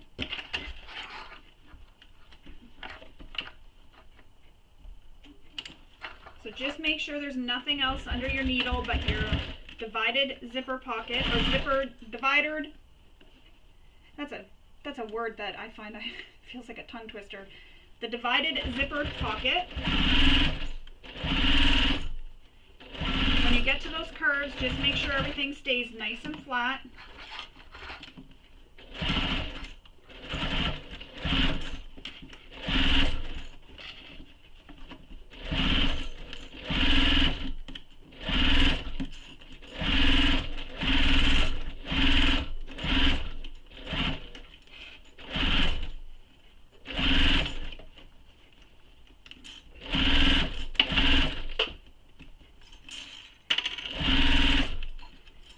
Back up again, and then I'm going to back stitch, and I know I'm reaching the top, or I'm at the top, because I can see that line. I'm just going to grab my clips that flew everywhere.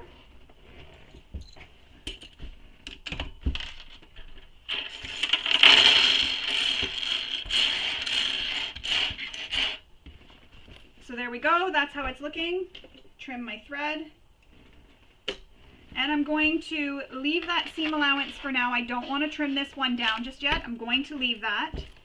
We're going to repeat that same process for attaching the second gusset to the remaining lining panel. So again, line up your center marks,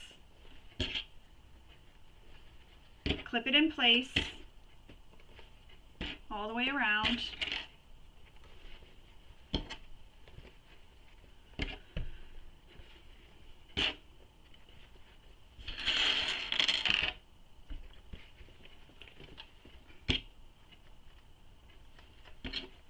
And then we'll make those snips in those curves to help the fabric ease around the curves.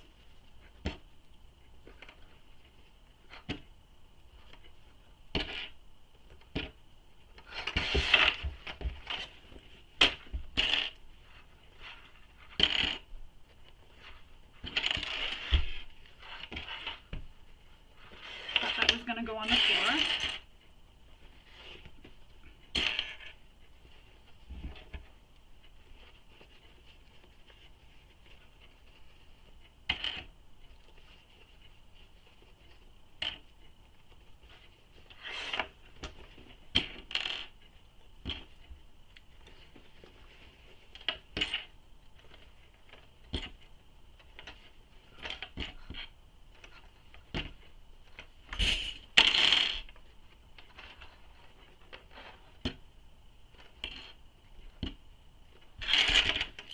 I'm going to sew this with the seam allowance given in the pattern.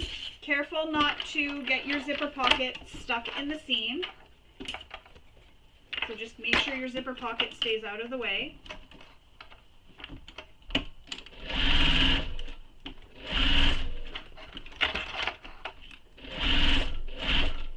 And I didn't make those snips, so I'm going to do that now. Just within the seam allowance. And I'll snip those when I get back to that side.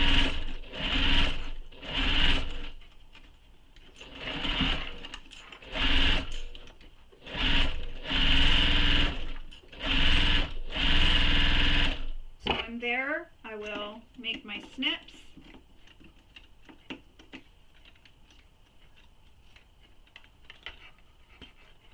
Always stop with your needle down as well, just in case you pull on your fabric. You won't pull it out from your presser foot. Keeps it secure there.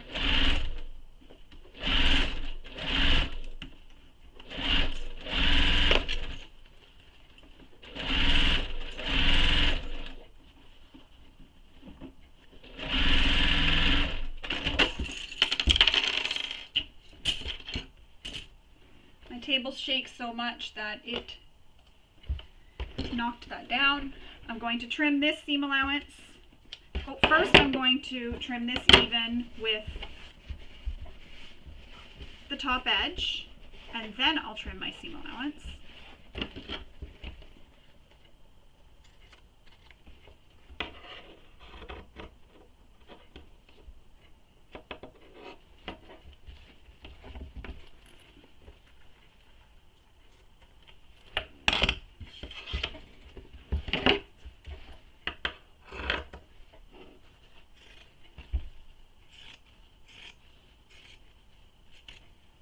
Again, this is just to reduce the bulk.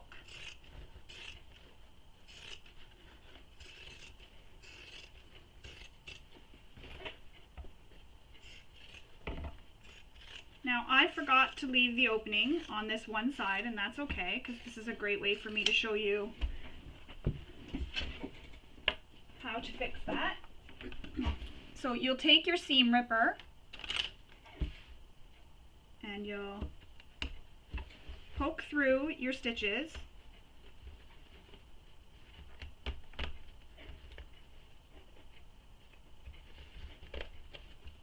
And you'll rip your stitches.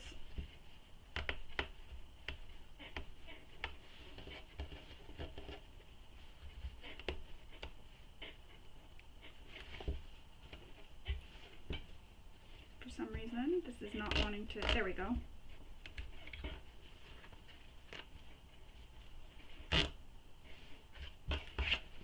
Easier.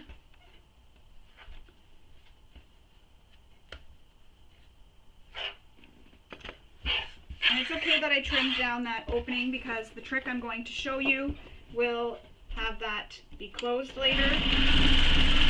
It won't affect that. So all I'm doing is back stitching over my stitches where I want my opening to start and stop. That just locks in those previous stitches from coming undone.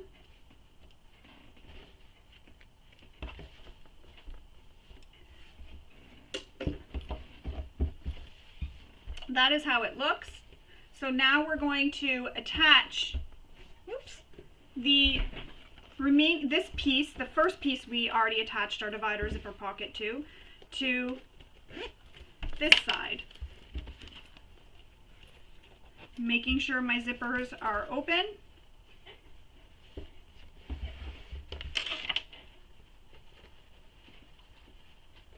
Lining up those center marks.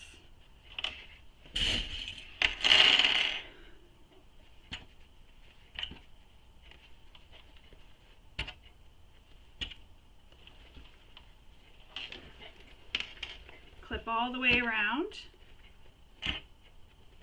And before I continue clipping, I'm going to go off camera and make the mark here because that is where this top of the divider zipper pocket needs to go. So I'm going to go make that mark now and come right back. Alright, so I marked that line down from the top for where the divided zipper pocket will go.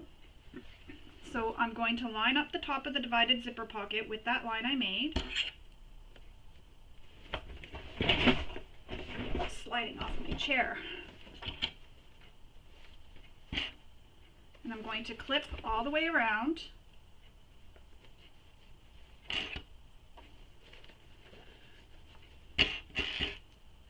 And just as I did previously, I'll make snips in the bottom here. If I forget, that's okay. I can do it as I'm sewing the bag.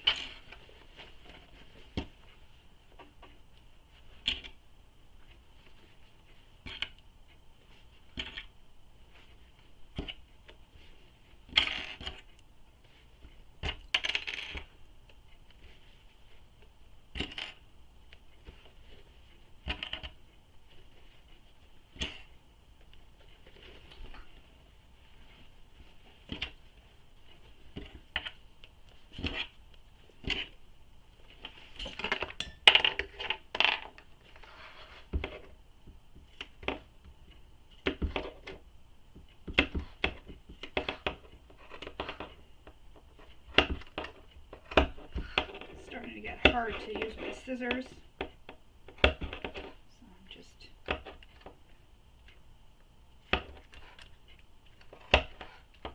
pushing it down with my hand. There we go. So I'm going to sew this again with the seam allowance given in the pattern, starting at the top here.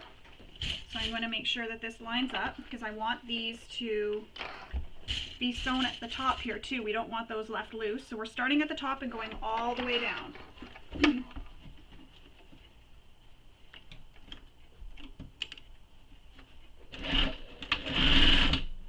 Just remember that you have zipper pockets and a divided zipper pocket tab. You want to avoid hitting that. Again, as I mentioned previously, if it's easier, sew with a zipper foot.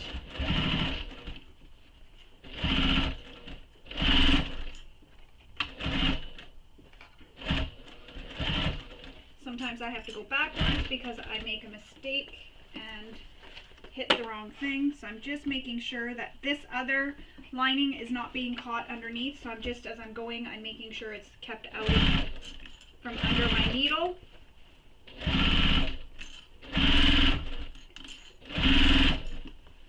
Just keep checking and make sure it's not there and caught.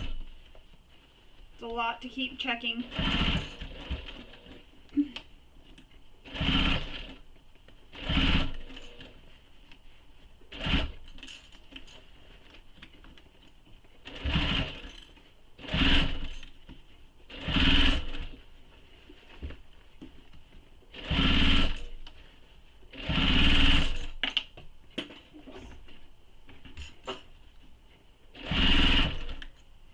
Coming up towards where that tab is, so I just want to make sure I don't hit it or sew over it.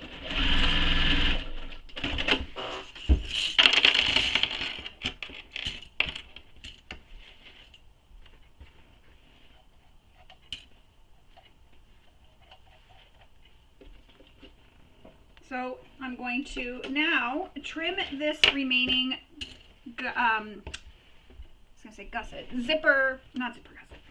gusset where I sewed to the divider zipper pocket, and it's a little too hard for me to snip with those pinking shears, so I'm just going to use my regular scissors. Just be careful when you're cutting that you're only cutting the layers of the divided zipper pocket and the gusset. You don't want to cut anything else. And don't cut your stitching.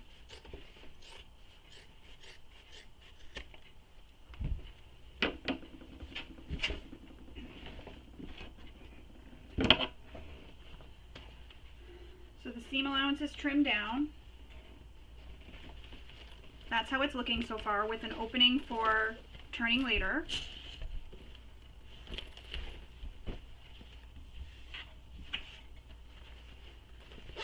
We have the divided zipper pocket, your zipper pocket here, and another zipper pocket here. And somehow my zipper pockets got turned the wrong way. That's okay, one goes one way, one goes the other. I wasn't paying attention when I put my other zipper pocket on. So we're going to put this off to the side. And now we need our, oh, my scissors are in the way. We need our front pocket pieces.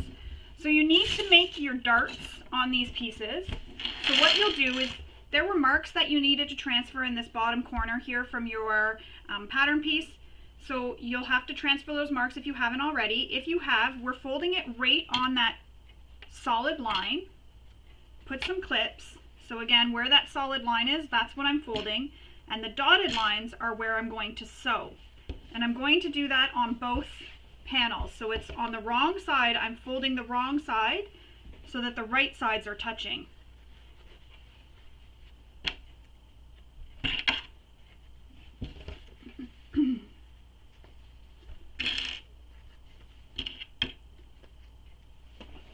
And now we're going to sew it on that dotted line. And my thread has come out again.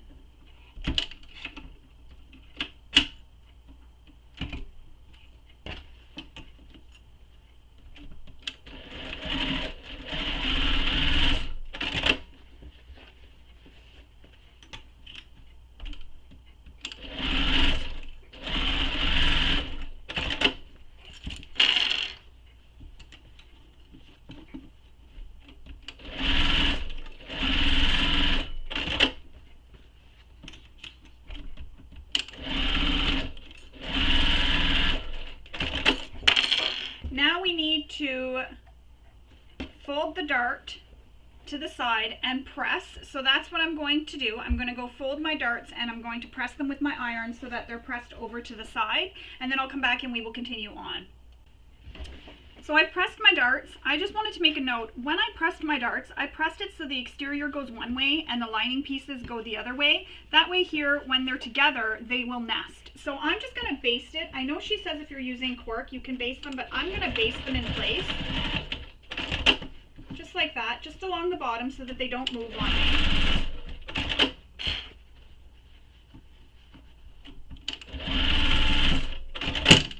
Oops.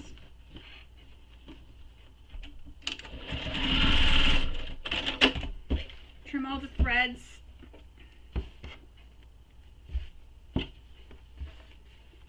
And that there just secures them in place and they won't shift on you. Now we need to take them and pin them so they are right sides together. And we're just going to sew along the top edge.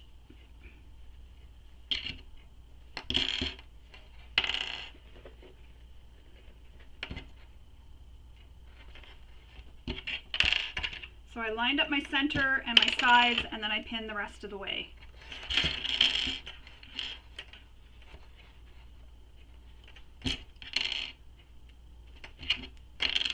So I'm going to sew this top edge using the seam allowance given in the pattern.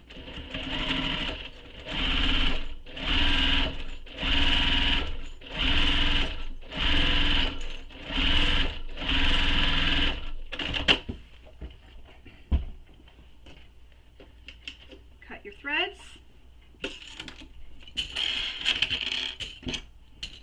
Now we need to install the magnetic snap. So there's a magnetic snap here that you want to install on the lining piece, and the mark was made with the pattern piece, but there is measurements in the pattern if you forgot to do it.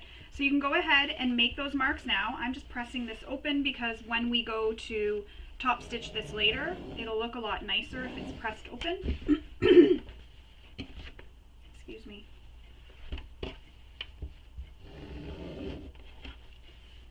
Just makes it easier when we go to press this.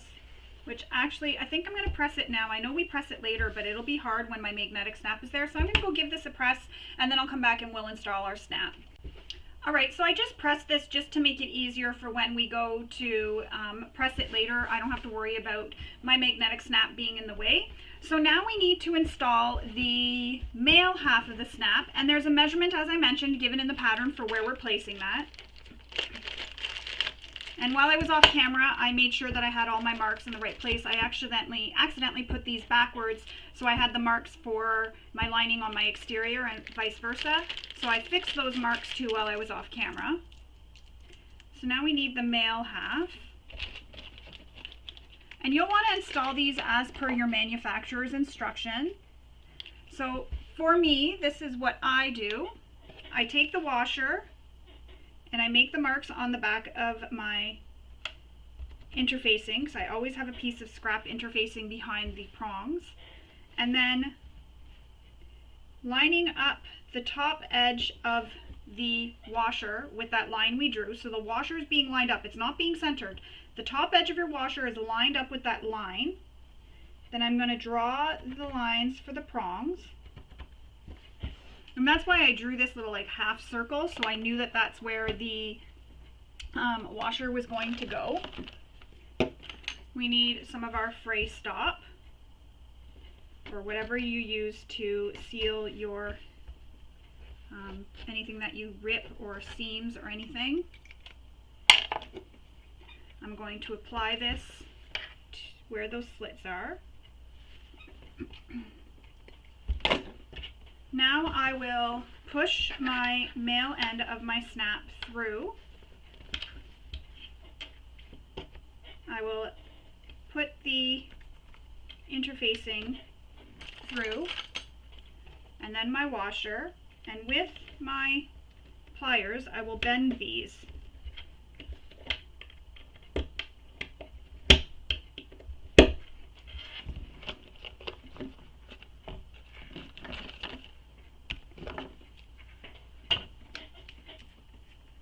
I don't need this glue. I'm grabbing the wrong thing.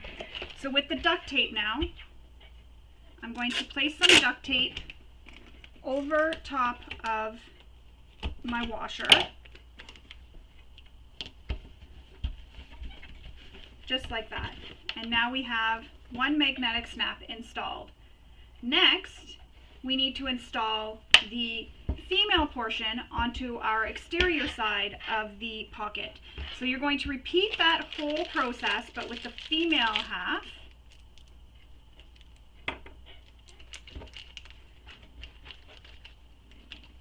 And one washer, and this bag doesn't want to stay open.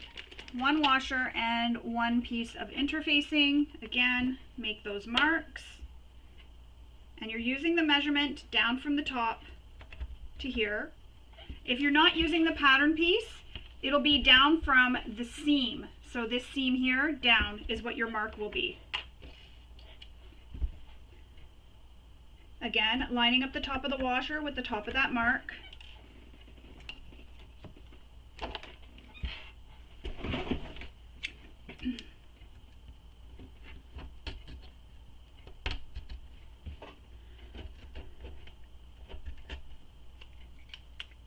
And if you're worried about when you're using your seam ripper pushing it through too far, you can actually put a pin right at the top of your line that you made, just like that, and then take your seam ripper, and when you're ripping, it'll hit, excuse me, it'll hit the needle, and you won't rip it any further, and that way there you don't have to worry about accidentally going up and ripping up further than you need to in the piece.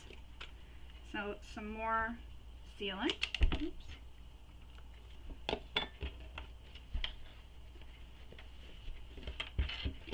Apply my interfacing, my washer, fold my prongs in. I like to fold my prongs so they hug my material.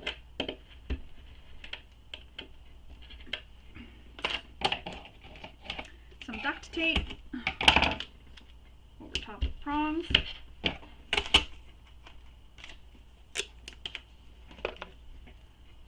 This thing's falling all over me here. I'm just going to put that there for now. And there we go. Now we have the male half on our lining and the female half on our exterior. Now we need to clip them together, and we're going to top stitch that top edge. And I'm going to line up these darts, so where the seam is, where my darts are, I'm going to make sure those are lined up, and I'm clipping my bottom edge together, and I'm going to clip around, because then after you top stitch the top edge, because these are wrong sides together right now, so after we top stitch this top edge, we're then going to base stitch the side edges. And again, you can use a zigzag stitch if you prefer. You just want to baste those edges together, but that's why I'm clipping them all together right now, so that nothing shifts on me when I am basting it.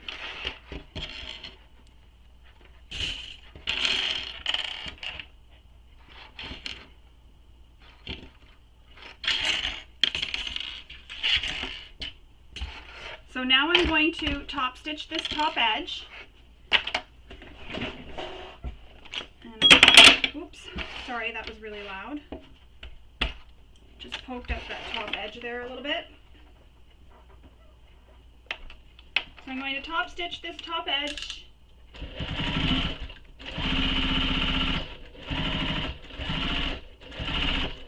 Just be careful. You may need to use a zipper foot because that magnetic snap is pretty close to the top. So use a zipper foot and just go slow past there so you don't accidentally hit it. And now I'm going to baste the sides and the bottom together. And I'm going to do the same thing I did before. So sew down one side, come around, stop in the middle, come back up, sew down and around and stop at the middle. And this just prevents any shifting on me.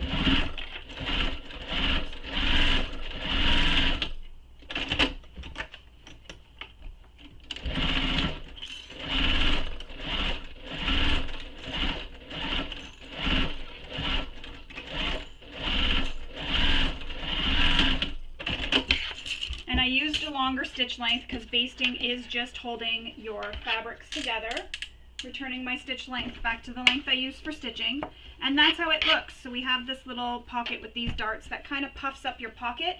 So now we need to take this pocket and we need to lay it down on one of our exterior fronts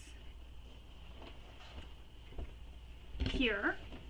And what I'm going to do is I have my mark already made for where that snap is going to go. So what I'm going to do is I'm going to lay this piece on top, and I know it's on the wrong side, but that's where my snap placement is made. And I'm just going to make sure it lines up, which it does with my snap placement.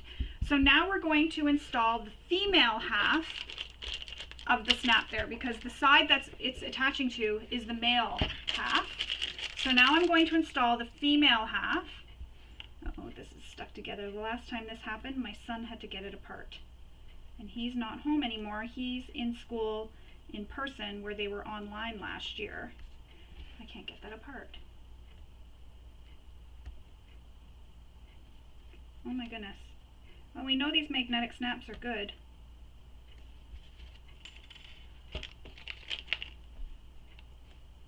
Can't even get my nail under it. Holy moly, that's really tight. Wow.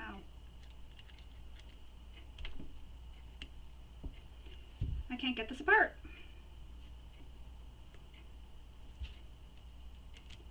It's always good to happen during a video tutorial. Oh, there we go. Okay.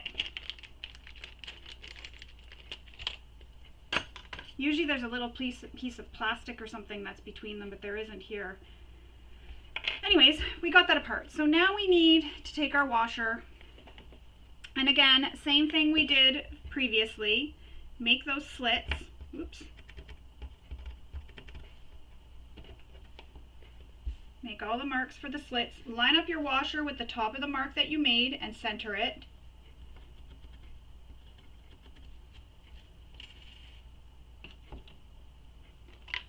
Use your seam ripper to cut your slits.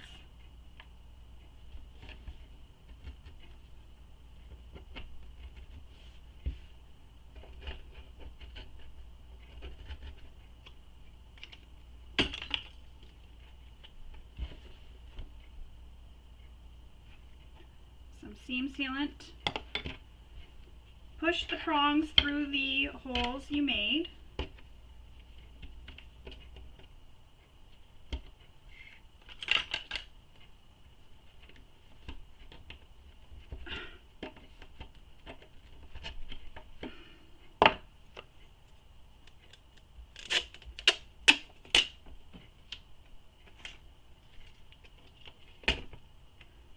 Some duct tape over top. And to check and make sure, clip it in place, and it will work perfectly. Now we are going to, hang on, I just want to see, now we are going to clip the front pocket to the body, but I want to line up the center marks. Just going to put this away. I feel like it's crowding over towards me. So find the center mark. That means I have to pull the seams apart and pin it all the way around on these curves.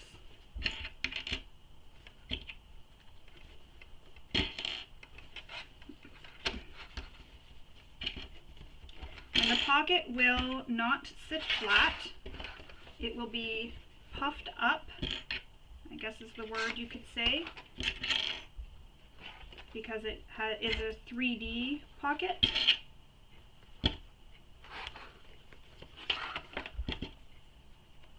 So as you can see, when it's unclipped, these magnetic snaps are really strong. When it's unclipped, you can see you have a pocket, and then when it's clipped, it looks like that. So you have some space in the pocket.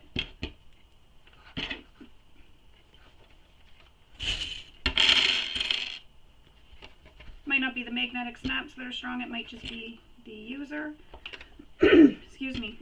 I'm gonna grab a drink of my coffee. Sorry about that. Alright, so now we're going to stitch all the way around, down the sides, and up. All the way around. And just to note, this doesn't line up with the top edge. As you can see, it doesn't line up with the top edge. That's accurate. There is a measurement in the pattern if you want to make sure yours is measuring correctly, so you can refer to that. So I'm going to stitch this in place, and I'm just following my last basting stitches.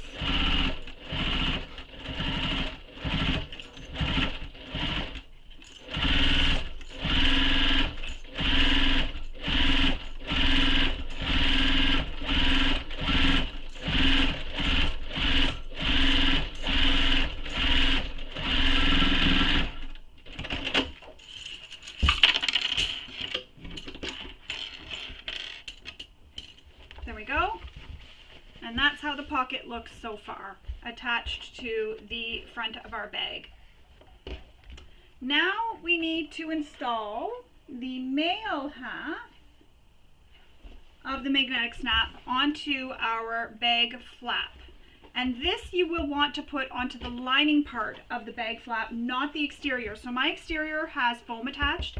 I want to attach it to the part that doesn't have any foam, because this is the part, when we flip it down, that's going to touch the bag.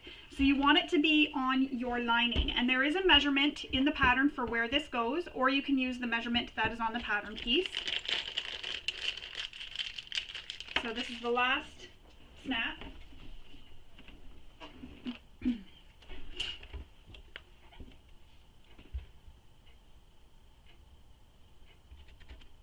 So again, make those marks, and it is going to line up, the bottom of the snap will line up with the line you made, and it's centered.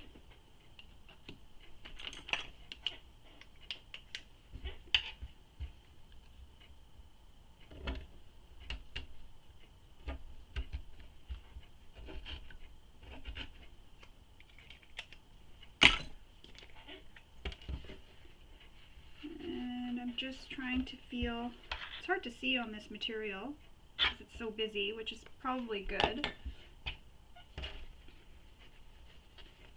So push the prongs through my interfacing, my washer,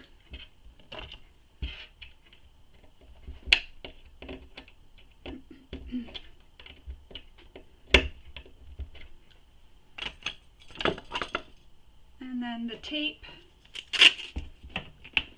which I am almost out of.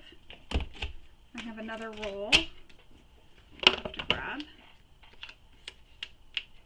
Put this over your washer, and I'm just being careful not to get it towards the seam allowance here because I don't really want to sew over it when I'm sewing. I have sewn over this tape and nothing has happened, hasn't gummed up my needle or anything, so I've been pretty lucky that way.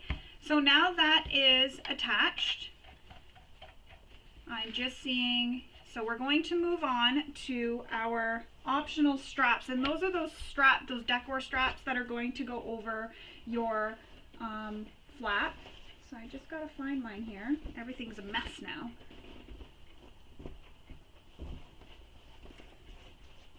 Sorry about this. There we go. All right. So these are the decor straps, and I just wanted to note I'm not using a material like cork, faux leather, vinyl. I'm not using a non-fraying material, and the reason for that is I wanted to make this bag completely out of quilting cotton so that you could all follow along and make this bag if you chose to use quilting cotton. However, as I mentioned, those Zipper Plackets, they do need to be made out of a non-fraying material. So these things here that we put over our zipper pockets, those have to be a non-fraying material just for the simple fact that they are left raw. So I did decide to do these in a quilting cotton, and all I did was the width she gives in the pattern to cut these, I doubled it. So the width, I took it, whatever she said was the width, I left my length the same, but I took the width and I doubled it. And now what I will do is I will fold these long edges in to meet the center mark on both sides, and I'm going to use glue instead of double-sided tape. As I mentioned before, we use a lot of double-sided tape, so anywhere that I can avoid using it, I do. And that's a lot of glue, but that's okay. Get it off my finger. All right, so now I'm going to fold these long edges in to meet the center. And to note, you can, if you choose, cut these slightly longer so that you have a seam allowance to fold up at the bottom. And that way there'll be no raw edges because it'll be hidden in the bottom. And this top edge, you only need to do it on one edge because this top edge is sewn into the seam later on.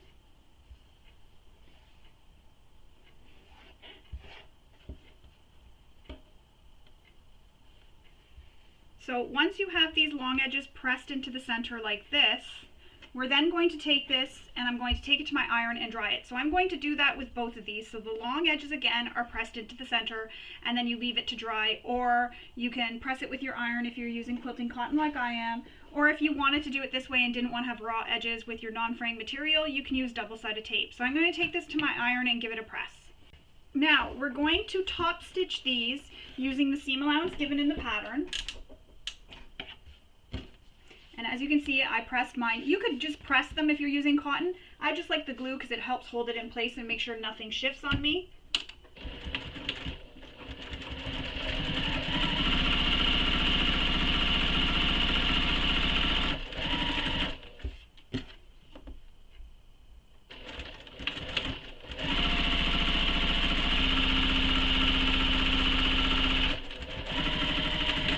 So I'm just top stitching the long edges.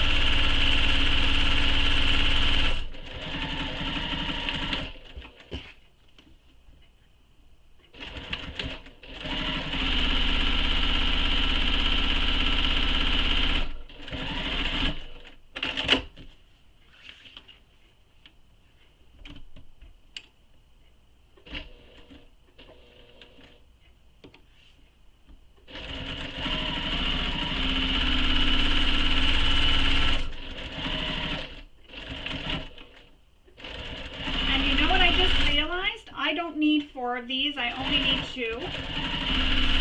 I cut 4 because I was following the instructions for cutting, but I only need 2 because I'm not clipping any together, wrong sides together.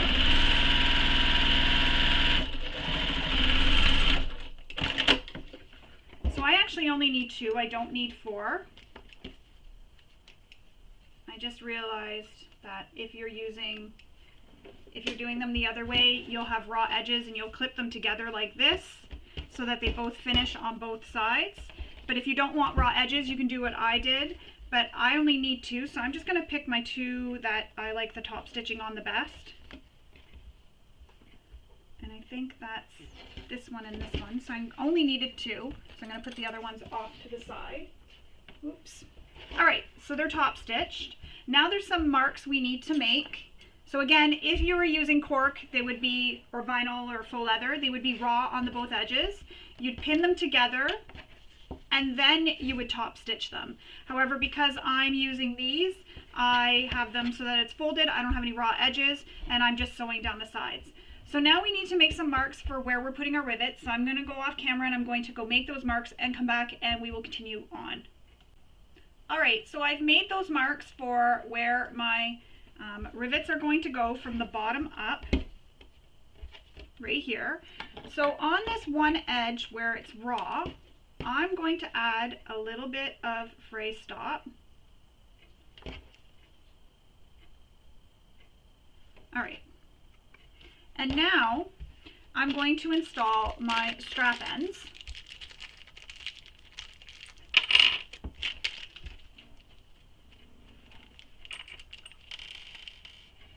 And I have a screw that is extra, so I'm going to put it back inside the Ziploc.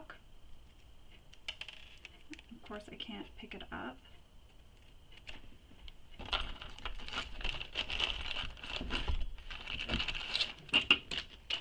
And I'm knocking everything down in the same process. Alright, so I have my strap ends. Now, if you're not using strap ends, she does have instructions for adding rectangle rings.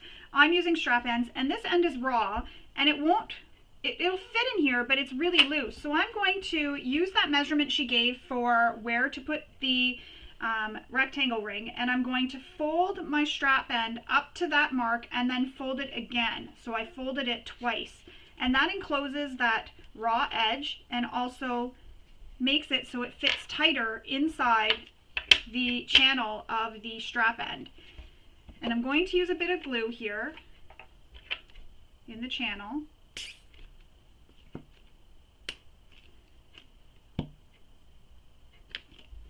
Oops.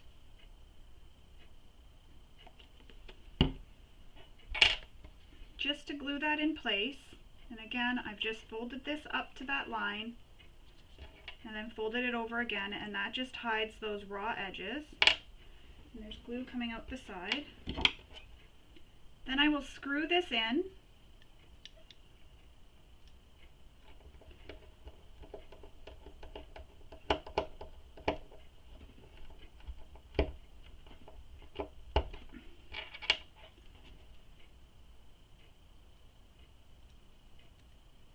And if you don't want to add this, you don't have to. This is an optional step. Again, I'm just showing this for the video so you see what to do. So as you can see, the pretty side of my strap end is on the right side of my, that's called the Decker strap, I'm trying to remember. So again, folding it up to meet that line, then folding it again. Give it a little press. Glue into the channel.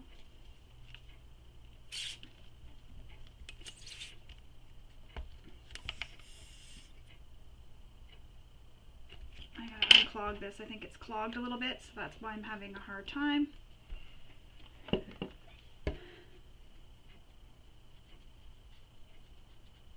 And that rolling it is just enclosing that raw edge into the fold, that is not exposed. And I also put that seam sealant on it so that I wouldn't have any fraying later on.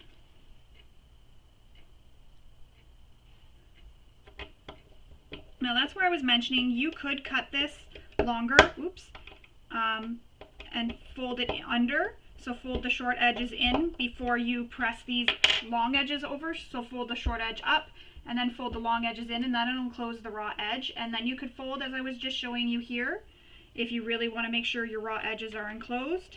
So you'll have to add your seam allowance at the bottom when you're cutting, and just remember that seam allowance so that you know how far to fold up your short edges.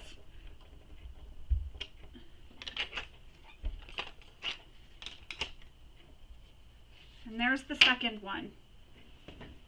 Now, you need to take your exterior flap, and this is mine here, and there's some measurements for where we're going to place these on the flap. So I'm going to go off camera, I'm going to go make those placements and all those marks, and then we'll come back and we will continue on. Alright, so I have used double-sided tape to hold my straps down. So if you're not using rivets or Chicago screws, you can just stitch directly on top of that stitching that you made previously. However, I am using rivets, so I don't need to stitch on top of that. I'm just going to trim these threads here.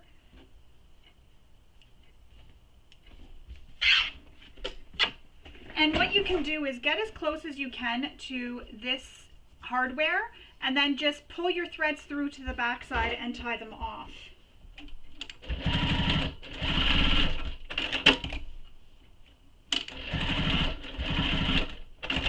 And when you're stitching, you're just going to stitch directly on top of your previous stitching. So if you're stitching them, you can just stitch directly on top of your previous stitches. But I'm using rivets and or you can use Chicago screws to hold this on. So I'm just going to go now off camera and use my rivet press, and I'm going to punch all my holes, and then I'm going to install my rivets. And you want to use the manufacturer's instructions for installing your rivets or your Chicago screws. So I will go do that, and I'll come back and we continue on. So I just wanted to note, I'm going to actually stitch these down because I wanted to see how it would be. So I've stitched them down. When you're stitching, I forgot to note, you want to stop where that mark is that you made for attaching rivets. So you'll want to stop right where that bottom mark is. So even if you're not installing rivets, you want to take note of the measurements so that you know where that bottom rivet will be, so that you can stop stitching there. So as you can see, I'm just tying this off. I pulled it through to the back so I have no back stitching. And you can see I top stitched right on top of that previous line. So right on my previous stitching. I know I mentioned to go all the way to the bottom, and then I realized when I was doing it that no, I do have to stop there. Sorry about that. I hope I didn't cause anybody to make a mistake. So I'm stopping and starting right where that first mark is for my rivet. And I'm just going slow, as you can see here, so that I stay right on top of those previous stitches. And all that does is it really makes those stitches stand out more, because now you have 2 layers of thread there. You could have waited to top stitch these instead, but then you wouldn't have had the top stitching down at the bottom here. Or you could have, you know, if you wanted to make the marks up to where you were going to start and stop, so you could have made the mark up here and you could have top stitched just up to that mark, pulled your threads through the back, tied them off.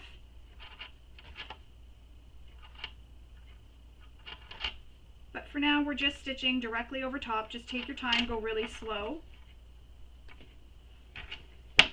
And that's how it looks. So as you can see, it just really makes that stitching stand out more. You can see it a bit more, especially mine, because I used a variegated thread, so some of it doesn't actually match itself. But if you use a matching thread, you won't even see it as much. So I'm going to go continue. I'm going to install my rivets with my rivet press, and then I'll come back and we will continue on. Okay, so I've attached my rivets to my panel. And as you see, these parts are loose, and I do have this end here where you have some raw edges, so I've added some fray stop. However, I didn't realize when we were doing this that that part wasn't being sewn down. Even though I read through the pattern previously, I always forget things as I'm going along until I make it. So I will take care of that by adding that fray stop on here, and that'll stop it from fraying. But you can still sew the two together, and I'll see when the flap is together, I might be able to top stitch from where I didn't stitch down to here and come across. So we'll see when I get it all top stitched. So now we're going to continue on with attaching the straps, or the flap, finishing the flap. So we need to tape these out of the way. I'm very sorry about that. That was my fault. I did need the 4. I wasn't thinking, I was thinking that this was just getting stitched all the way down. Brain fart on my end. All right, so now we're going to place the flaps so they are right sides together. And I just wanted to note, when I cut this flap, I cut it so it was upside down. So as you'll see where the curve is, it's upside down. That's so that when you open the bag, you see this image right side up.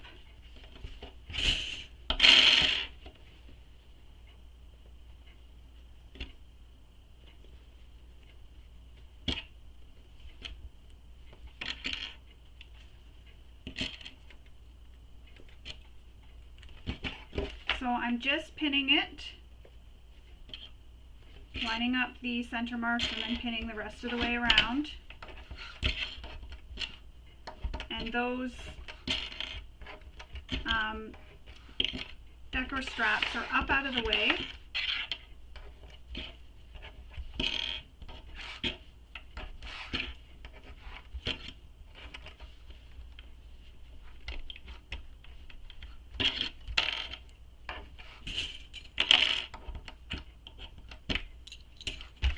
All right, so there we go, it's pinned together.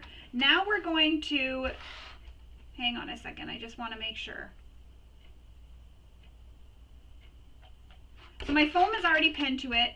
Now we're going to sew all the way around, right sides together, leaving the straight edge open here. So you're leaving your top straight edge open.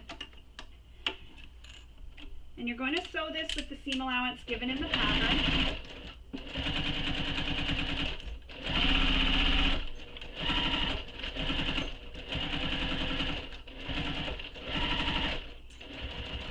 And just take your time around the curves.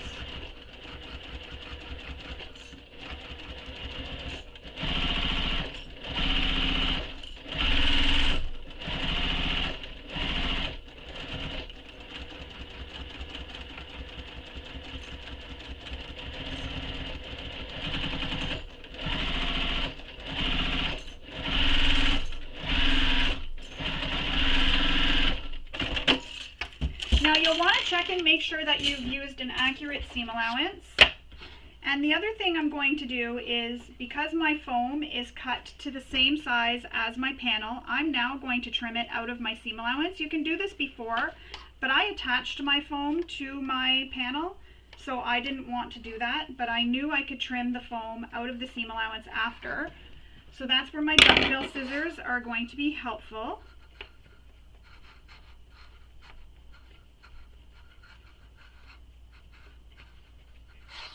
And my foam is actually a sew-in foam, but I use a washable glue stick just on the edges of my foam to attach it, and then I use my iron to dry the glue so that it's attached to the panel and it holds in place while I sew instead of basting it or anything else. So now with my duckbill scissors, I'm going to trim that seam allowance away. Careful not to cut my stitches.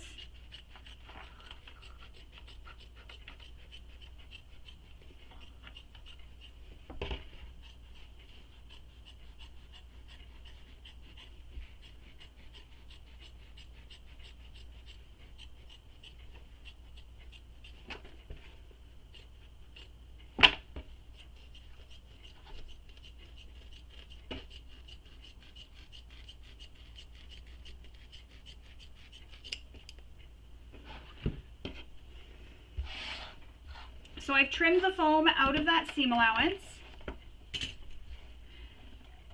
Now I'm going to first trim that seam allowance down. Oops, my strap came undone. So I'm going to trim that seam allowance down, and I'm going to use my pinking shears to do that.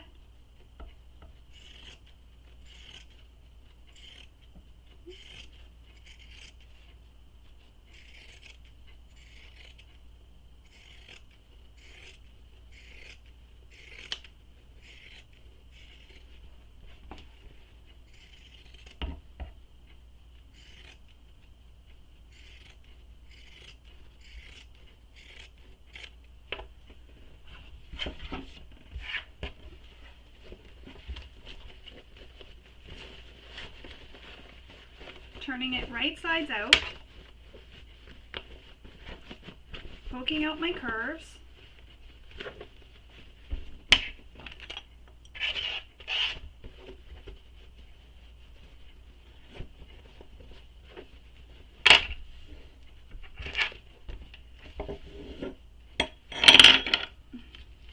Just want to put that back down.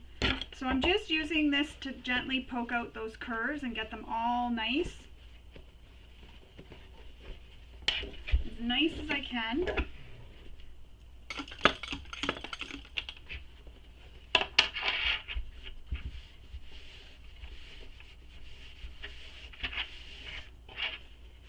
So I'm going to take this to my iron and I'm going to give it a press with my iron just to help get it nice and flat, and then I'll come back and we will top stitch everything. And I'll take care of this here, so where these were, as I was saying, I can actually top stitch these down. They'll hang off the bottom edge a little bit, but that's okay there. That's not too bad. So I'll just top stitch these down so that this doesn't flip up as much, and so I'm okay with that. So I'll stitch here, stitch down, stitch across when I'm doing my top stitching. So I'll stitch these down first, and then when I'm doing my top stitching, I'll actually just stitch right over them. I know they're supposed to be loose, but for this, just because of the mistake I made, I'm going to leave it just like that. So I'm going to go press this and then come back and we will continue on with making our bag. Sorry, I hit pause too soon. Alright, so it's pressed, and what I did was I stitched this down. That's not part of the pattern. This is just me correcting this problem where I have a raw edge here that I don't want seen. So I'm going to show you what I did in case you copied me and you did the same thing, because these are just decorative straps. So they're not there to serve any structural purpose or anything. So where I stopped stitching previously, I'm putting my needle right in that position again, leaving long tails, and I'm stitching down on top of that previous top stitching.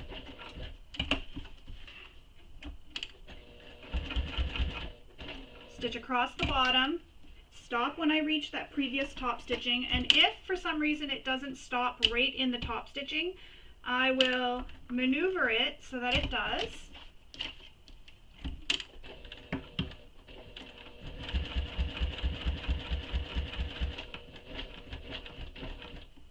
Leave long tails, oops, leave long tails. And then, so I don't need to tie them off in the back, what I did was I turned this inside out a little bit, where I could see where these threads are, and I pull them through to this side. And it's a little bit hard. You kind of have to check your threads to see if you're pulling on the right one. So there they both are. I've pulled them through to the middle layers and I'm tying them off. And again, this is not part of the pattern. This is just because I made a little boo-boo and I want to correct it. I should have sewn those other two together. I wasn't thinking. I got caught up thinking I don't have raw edges. I don't need to do that, and you're not going to see the wrong sides of my material, but you do. You see where the fold is. So when you pull on the two of them, the two loops come up together, so they're linked and they come up together, and that's how I'm pulling it. I'm just pulling those two loops, and then I'm just pulling them to the back here and tying them off. And I'm not worried about my threads being long. I'm just leaving them because they're going to be hidden within there in the two layers. You can certainly tie them off if you choose.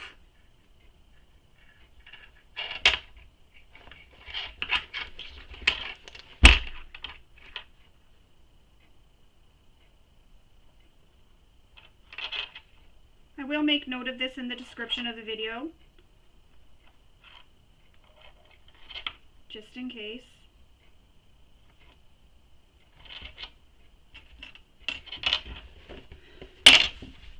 And there we go. It's fixed. These don't flip around. You do see a little bit of the raw edge here, but that's okay. I've put seam sealant on it, so that'll hold them there. But that'll hold those down so it won't come all unraveled. Now we need to top stitch our flap, if you choose to do so, which I am. And we need to seal or stitch across that top edge too, the top raw edge. So I'm going to pin it together.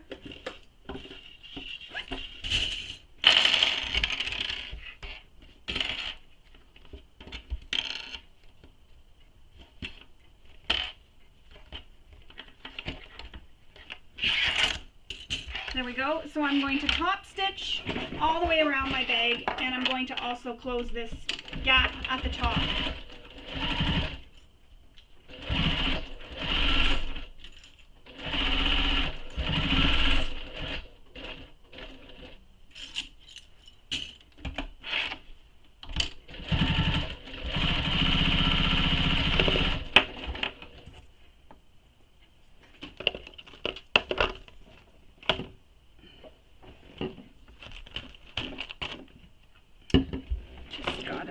Everything's falling. I always do this, put my glues inside my tape so they're always together. There we go. I don't want anything hitting my computer and then it stopping the recording.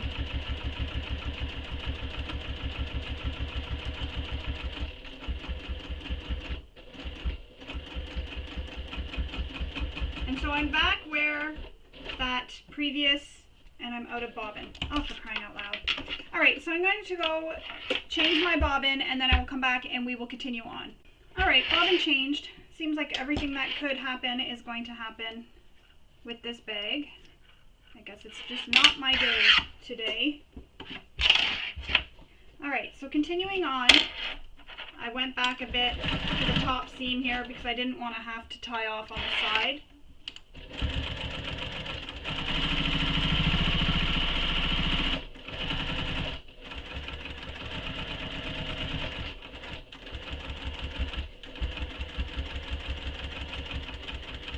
And when I get to this stitching on the bottom here, I just stitched right over it again.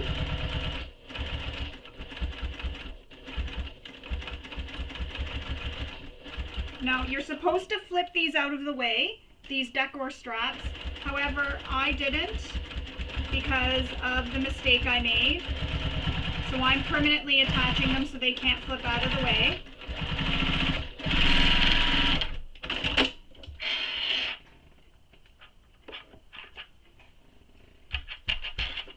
That was my mistake that I made. I forgot, even though I know I read ahead, and I always say read ahead, but I made a mistake, and it just goes to show that even I make mistakes. I forgot. I did need to put two of these together and then sew them.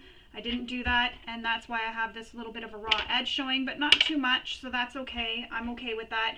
I may even take some marker that's this color and color it in so it's not as noticeable, but I'll have to make sure it's a fabric safe marker that won't rub off on anything.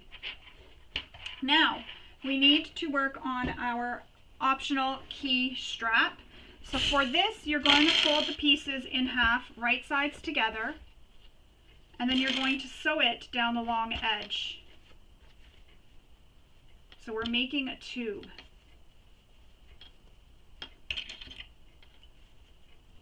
I feel like everything was going so well until I messed up on my flap. And now I'm disappointed in that. So we'll sew this with the seam allowance given in the pattern just down the long side. Make sure when you change to stitch, you change your stitch length back to the length you use for sewing the bag. Now we need to turn this tube right sides out, so I'm going to use my turner.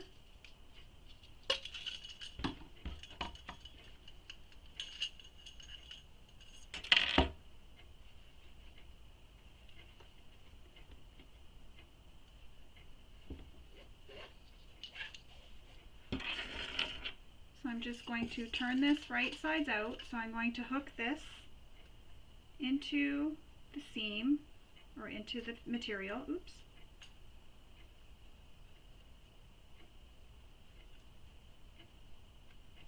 It's hard to get it going. There we go. And then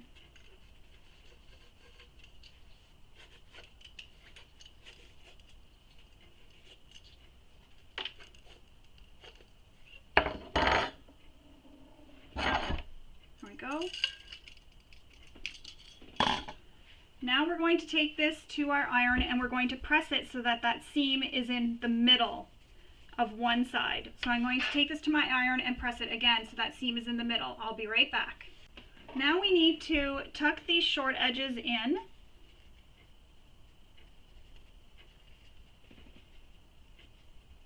And the reason we're doing this is to hide those raw edges.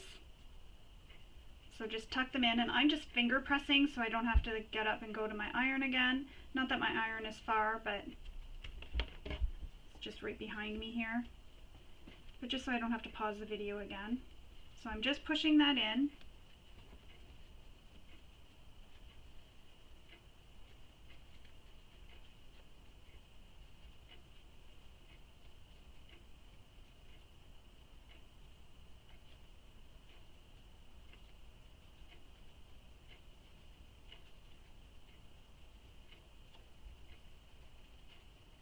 And now we're going to stitch all around the key strap.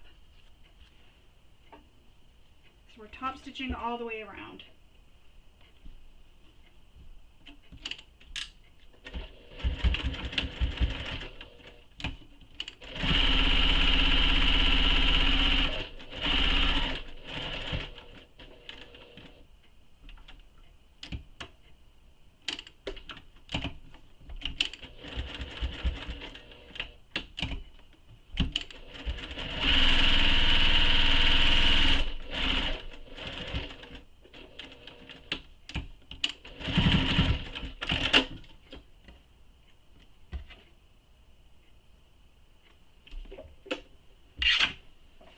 So there it is.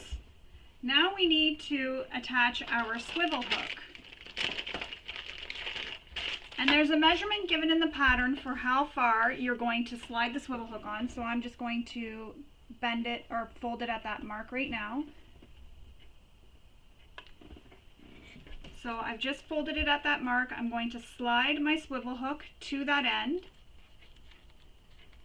And then we'll sew across this, and you can sew a little box here. I'm just going to sew across it. Just to help hold it in place. You could also use a rivet or a Chicago screw here if you want, instead of sewing.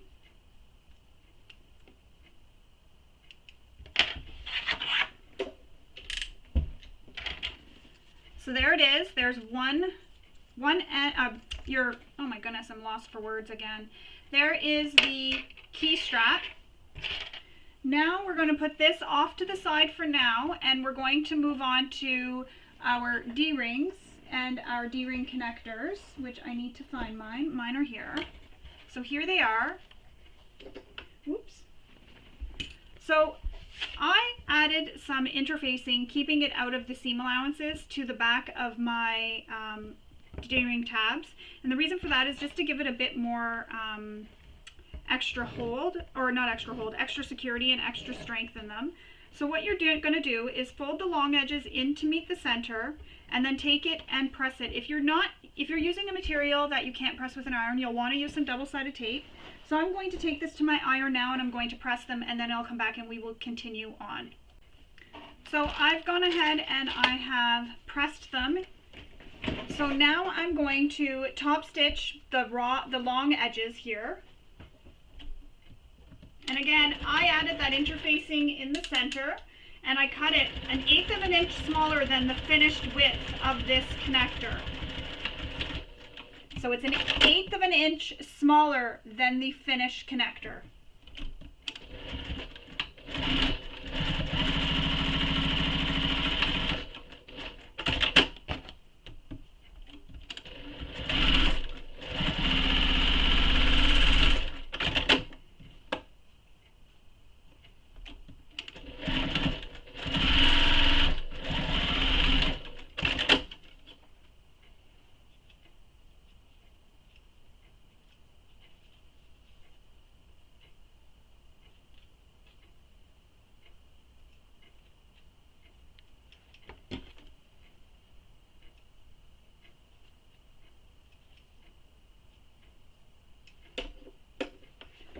Alright, so now we're going to take these D-ring tabs, and we're going to put them over our D-rings.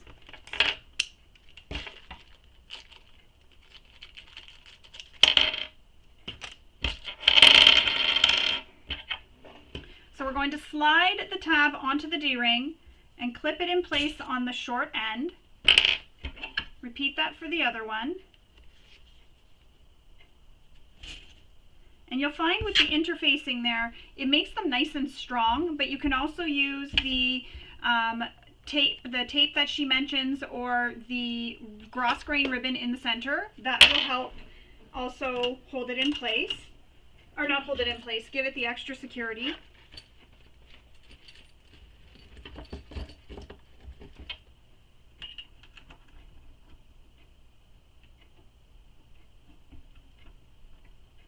Alright, so now we're going to sew as close as we can to that D-ring. You can also add a rivet here too if you prefer. I'm just going to top stitch.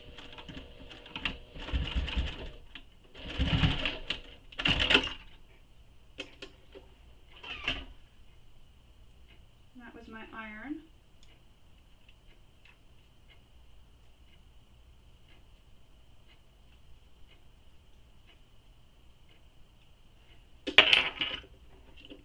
There's one. I may rivet it when I'm done the bag. I may go back and add a rivet. Sometimes I like to do that.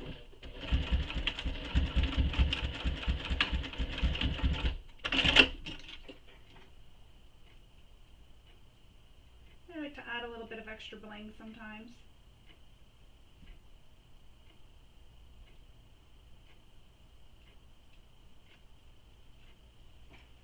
There we go. So I've top stitched those as close to the D-ring as I can.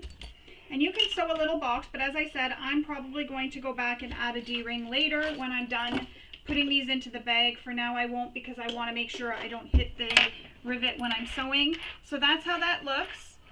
Now we need to put these both to the side for now. So I'm going to remove those clips, and I'm actually going to clip it to my key strap.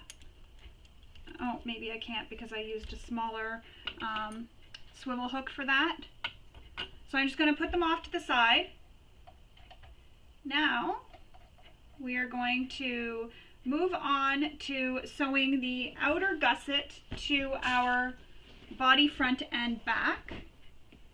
Again, she has you zigzagging your foam to your gusset. I just have it so that it goes right to the edges, and I'll trim it out if I feel it's needed later. But as I mentioned earlier, I used a glue stick all around the edges, and then I pressed it with my iron. So starting with my front, actually I'll make sure that's what she's starting with.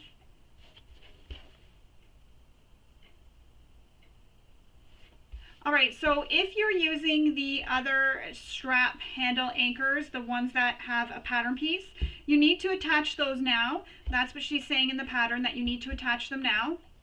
I'm not. I did those ones with the D-rings, so I'm going to leave them out. So now we need to attach the gusset to the front body. And she doesn't recommend using a directional print for this. However, I did, because it's not really going to be upside down no matter what way it goes because of the way I cut it. And you can't really tell, so that's okay. So we're pinning this all the way around, following the curves. And I'm going to pin at the top here.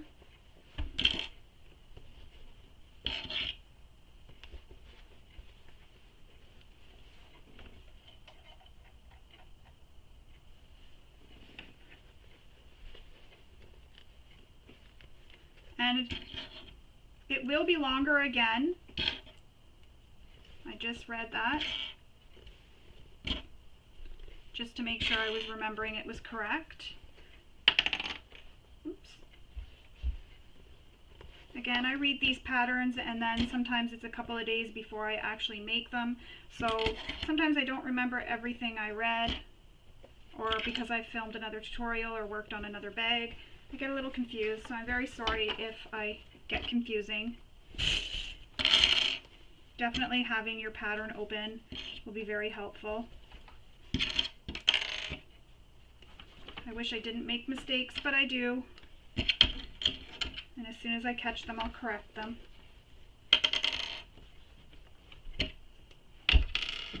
Normally I would have refilmed that whole flap, but I have no more of that fabric, so I can't refilm the whole flap.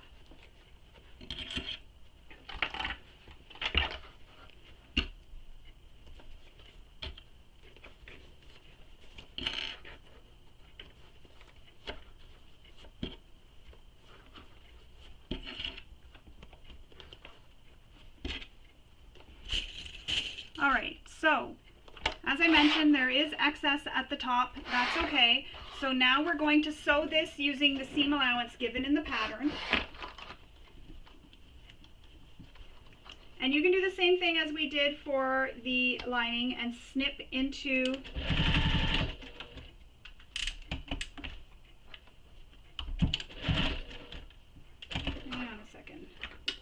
snip into the seam allowance.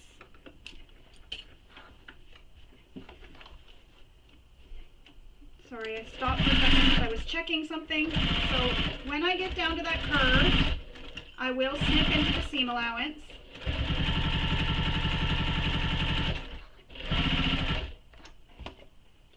Just down here, just within the seam.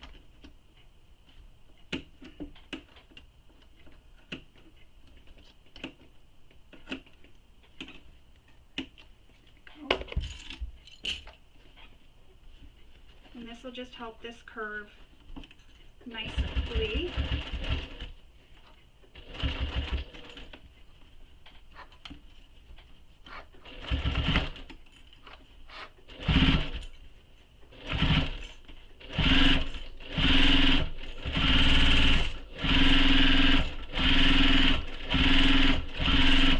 So I'm at that curve again.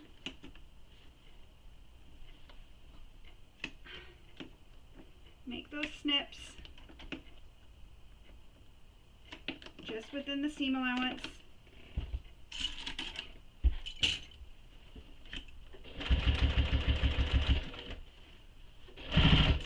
And if you have a hard time going around curves, what you can do is take a stitch, put your needle down, lift up your presser foot, pivot it a little bit, put your presser foot down, take another stitch, lift your presser foot up again, making sure that needle is always down when you lift your presser foot up. Pivot a bit more, put your presser foot down, take another stitch, and do that all the way around on your curves, and that'll help you get a nice, accurate curve.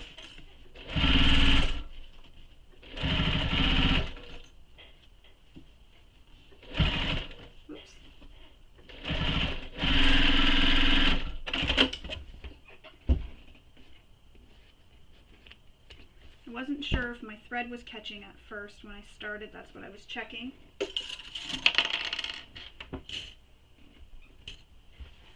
So you'll see we do have excess again. That's just a precaution. That'll be trimmed off later. So I'm just checking to make sure there's no puckers or pleats or anything. It's kind of hard to see if there is. I can feel that there's nothing there. So now we're going to sew the back of the body to the gusset. And it's just the same thing we did previously. You're lining up that center mark, clipping it in place,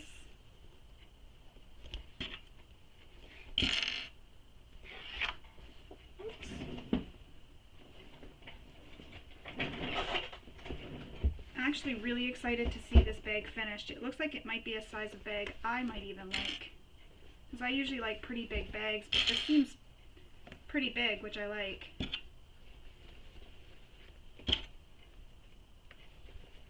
And I love all the pockets.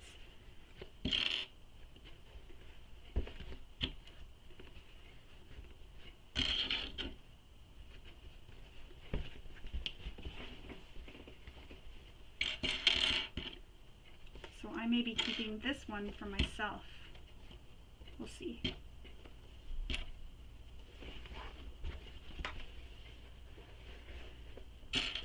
Again, there's excess at the top. That's normal. That's what Linda wanted when she wrote the pattern, just for extra precaution.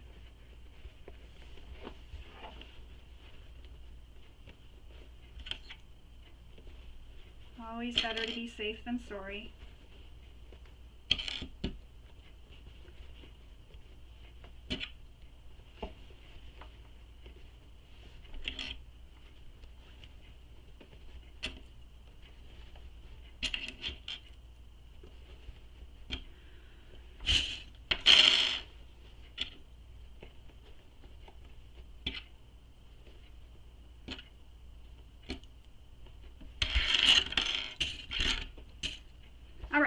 now I'm going to sew this gusset to the back using the seam allowance given in the pattern. And when I get to those curves, I will clip them again into the seam allowance. So I'm at the curve. And this should be easier to clip because there won't be as much bulk.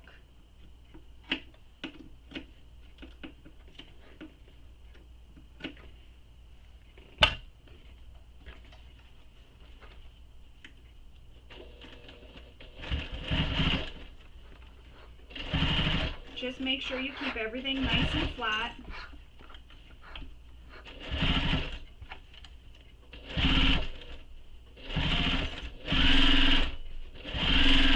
Same thing I said about the curves too.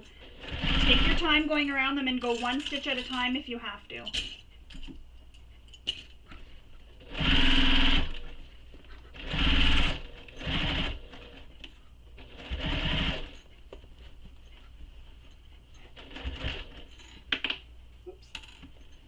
And I'm at this curve, so I'm going to add a few clips here just so that it'll help me ease this around. There we go.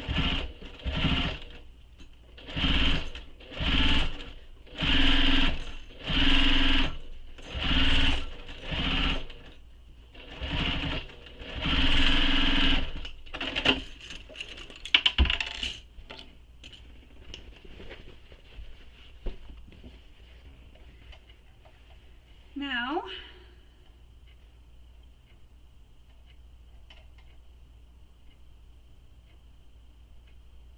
just seeing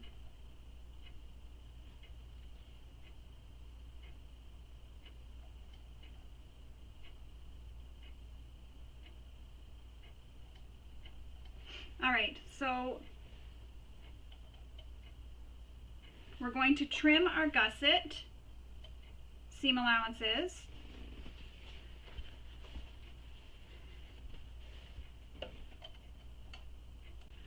And we're also going to trim this top so that it is the same length as our, or height, sorry, as our exteriors. So I'm just folding them together. So just like this, fold it together, line everything up, and then I just cut across. And then I'm going to trim my seam allowances. You can also glue. She has a couple of different options. I'm just going to trim them.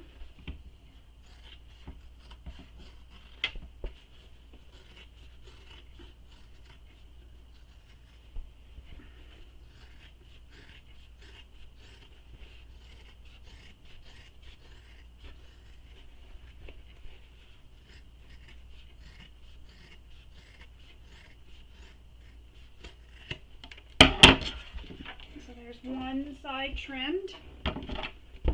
This side will be easier because there won't be as much bulk.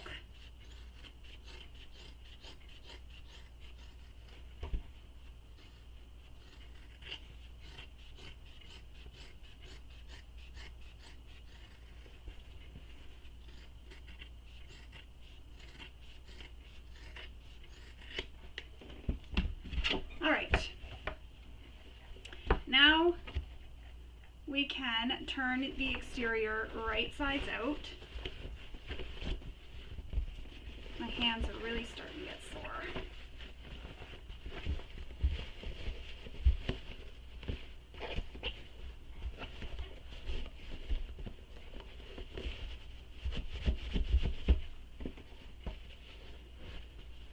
You can already see the bag taking shape.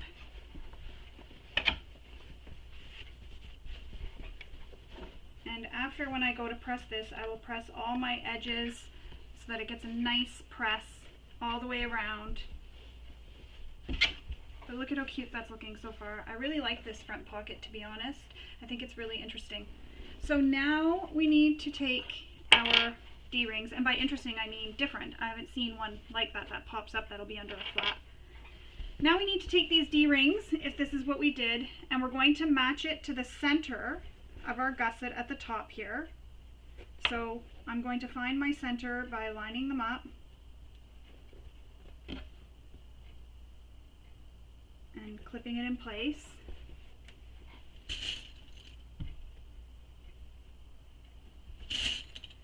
And then we're going to baste this in place, and we're going to do this for both sides. So I'm finding the center of the gusset, and I'm matching the center point of the gusset with the center point of my D-ring tab, just like that. So they're centered, and I'm going to baste this in place using the seam allowance given in the pattern.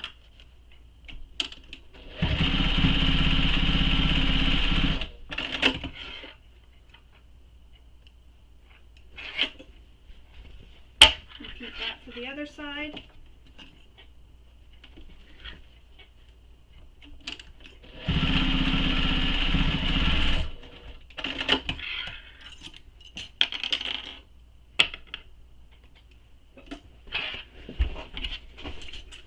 Alright, so now our D-rings are attached. Now we need to attach our key holder strap.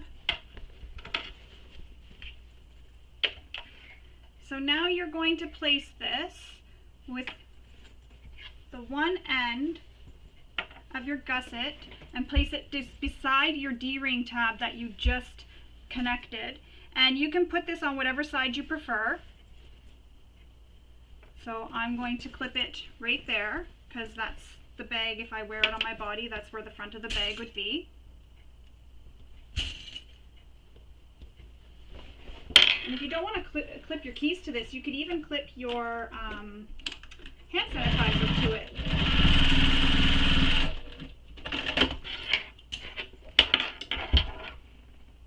So there that is.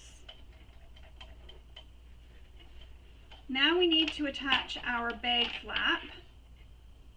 And to do this, we're going to clip it to the back of the body, right sides together. So right sides means the front of the flap, so this part, with the back of the bag. And you're going to match up the center marks. So that's just a matter of me pulling this away and finding that center mark that I made, which I won't be able to.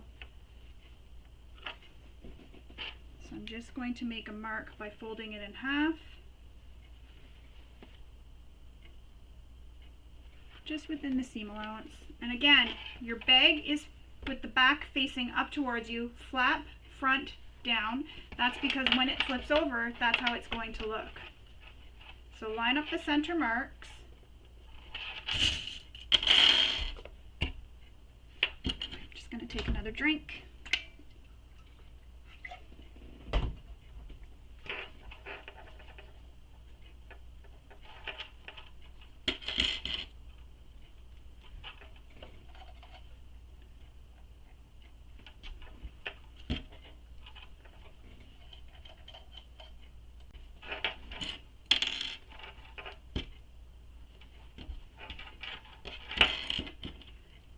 Thread here that I didn't cut, that I'm worried that if I don't trim it now, it'll poke out on me later.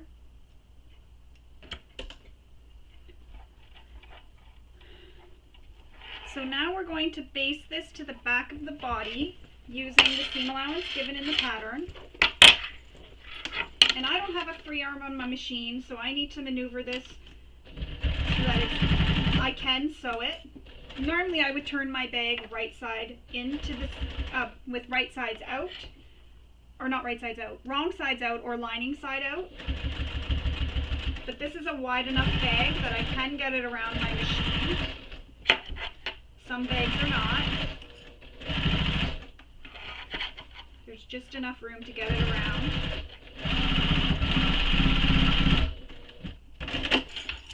There we go.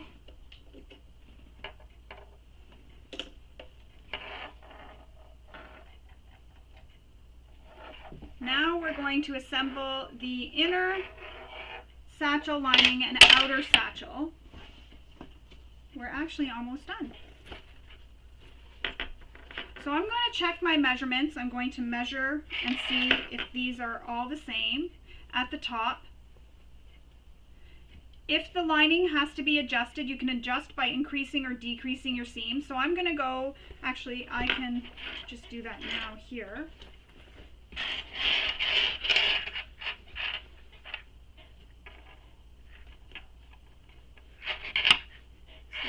same width there. And all I'm doing is I'm just measuring from one point to the next. All my seams are lining up everywhere. That's perfect. So again, if your seams don't line up, you can just go in on the sides of the lining and either increase or decrease. I don't know how you could decrease, but you'd have to increase this a little bit if your lining was too big. Now we need to secure the bag flap D-rings and key holders down with painter's tape. Where is my painter's tape?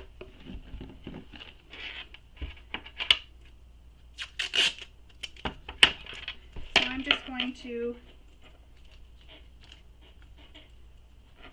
put this in here. Oh, that's not going to work. So tape these down. I'm just adding some tape just like that. If you don't want to do this, you don't have to. I'm going to leave my flap and I'm just going to have it stay down on its own. Just be careful, some tapes do leave some gunky stuff on your fabrics. You don't want to have that. Now with your outer satchel right side out and your inner satchel wrong side out, we're going to squish the satchel into the outer satchel into the lining. And again, remember what I was saying is when I wear my bag, I like the inside to be like with the zipper closing towards me. So I'm going to make sure that it stays like that. Sometimes I do turn it around. So we're going to squish it in, and you're squishing it in on the side where you left that opening at the bottom. And squish it all the way down.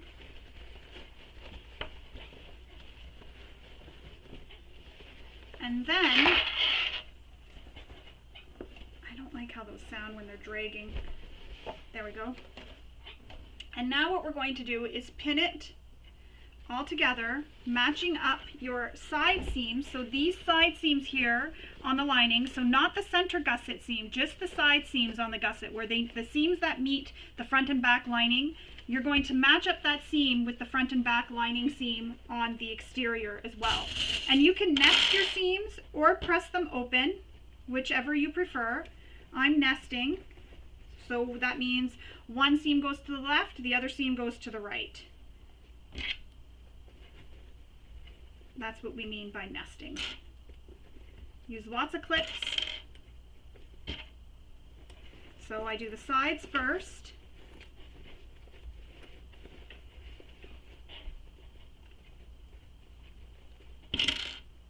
I'm going to stand up so you can see a little bit better what I'm doing. So there's the seams. One's going to the left, one's going to the right.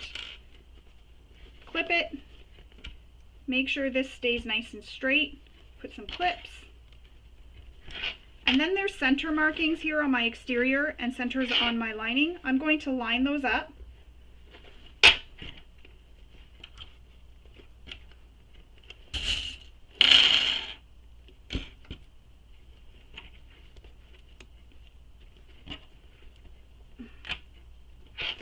And repeat that on the other side. This is where it's going to be a bit squishy because you have some extra bulk here from the divider pocket, but it's doable.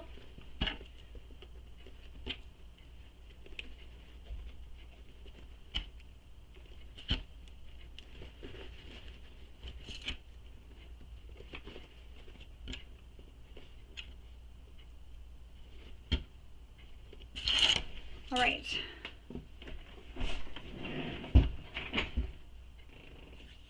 Now I'm going to grab my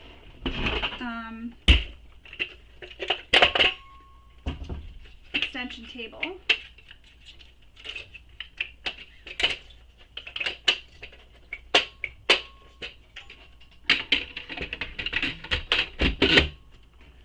And then I'm going to sew this with the seam allowance given in the pattern. And I'm going to start where this bulk is just to get it done. So that's the side where I have all this, what's it called, the pockets and all that on. Just so that it makes it a little bit easier on myself. I get through that first. So I'm starting on the side, right near the front of the bag, or right at the front of the bag on the seam. Also check your stitch length. And I know my bobbin is good because I just changed it, but that's something you may also want to check as well.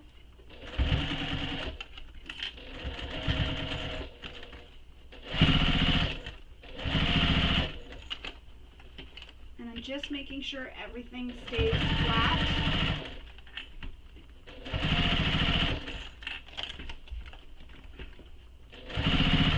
It's starting to get a little warm.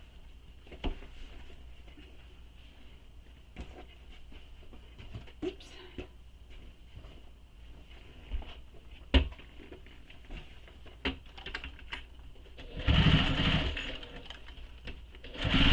For some reason this part is always the most stressful to me because we're almost finished. I guess not stressful, most exciting, but I always get a little bit stressed too. Good stress though.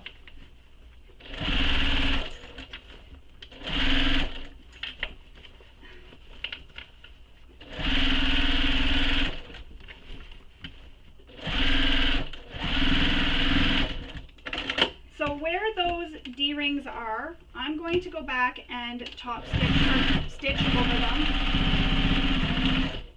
just for some extra hold. And when I trim the seam allowance, I'm actually not going to trim where that is. The reason being is that I want to have some extra security there.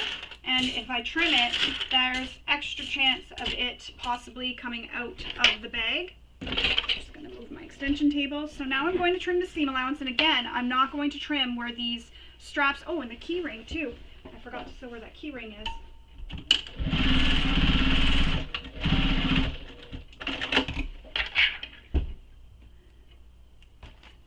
All right, trimming the seam allowance, back to that. So again, I'm not trimming where the D-ring connectors are. And if you really wanted to, you could stitch around the whole length of the bag again.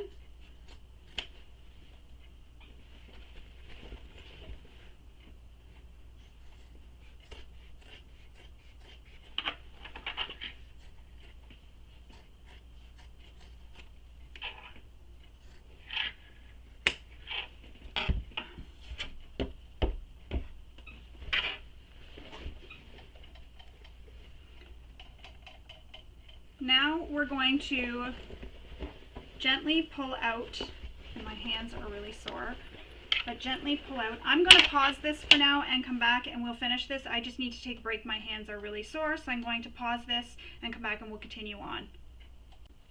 Alright, sorry, I just needed to take a break. My hands were getting really sore.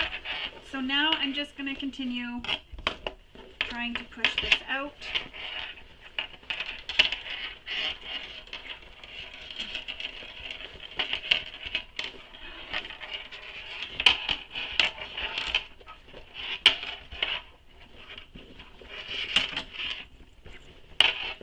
And remember I said I was leaving the opening in my zipper pocket to show you a little trick. So what I'm going to do is pull this lining up through my zipper pocket.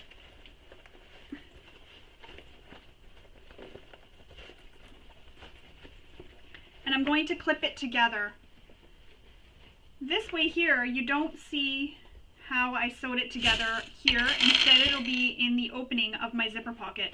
And I left both zipper pockets open because I wasn't sure what side I'd end up shoving the exterior into when we were stitching it together, so I didn't want to accidentally have one side open and not the other. Although it wouldn't have been the end of the world, I could have just closed this the way the instructions are. So if you were following the instructions, what you're going to do is pull your lining out, and you would fold it under. Oh, that's noisy. You'll fold it under, just like this, your edges. Clip it in place, and you'll stitch along that seam. You can either hand stitch it closed, or you can machine stitch. But this way here, I'm going to stitch the bottom closed. And that's why I said it didn't matter that I trimmed that seam. before when I didn't leave my opening. I can actually see where I stitched to. So I'm just following right along the previous stitch marks. That's all stitched closed. Now I'm going to push that back inside, and then we're going to push the lining back inside the bag.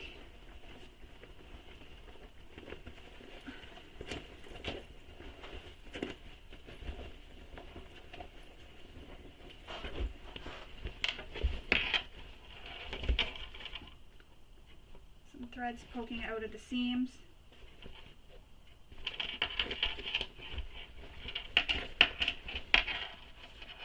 And the nice thing about my pockets being unsewn just yet are that I can use my pocket openings to go and push and pull my lining down.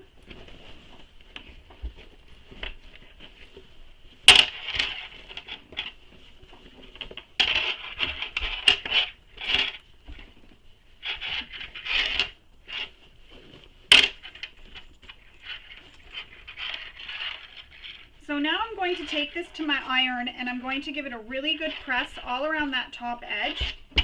Just using this piece of tape to pick up all the lint. I'm going to press all around this top edge, and I know I didn't close those pocket openings yet.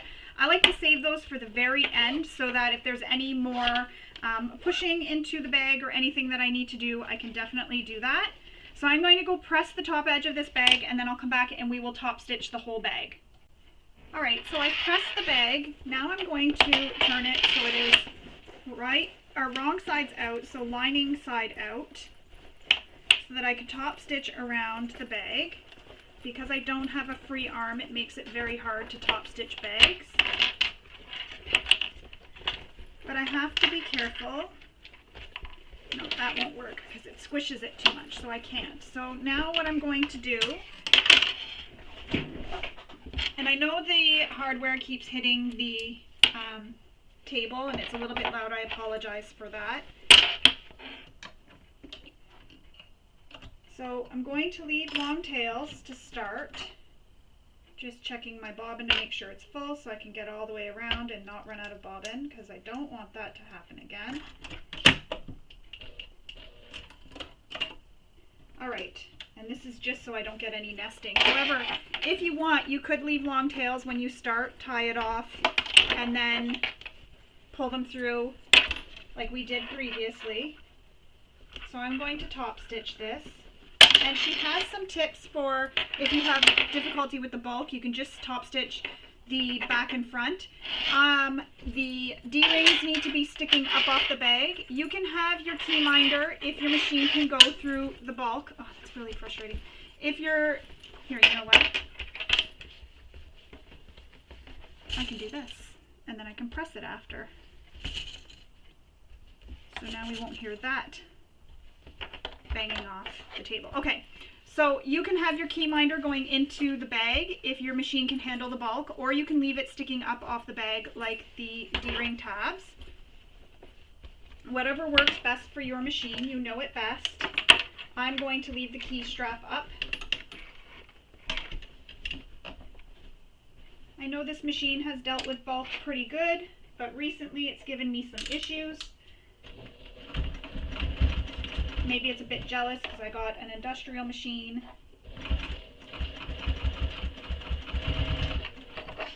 And I've been using that a lot when I'm not filming.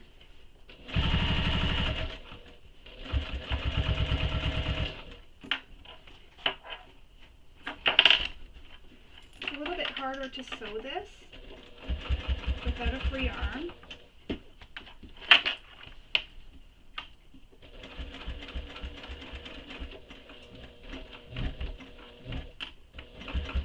Another thing you can do is, like I mentioned at the beginning of the video, is wherever there's a lot of bulk, you can hammer those seams, put a scrap piece of fabric or a pressing cloth or anything between it so that you're not hammering right against your bag. So something between your hammer and your bag. Before I had even this machine, that's what I needed to do. This came unclipped. with the previous machines I had.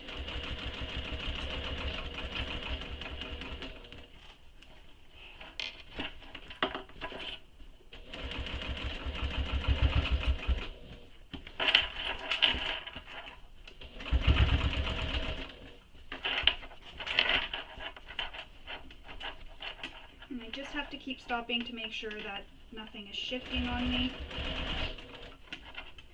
And I'm coming back to where I started, and I'm okay with the back stitching because it's on a busier print. You're not going to see it as much, or at all, hopefully.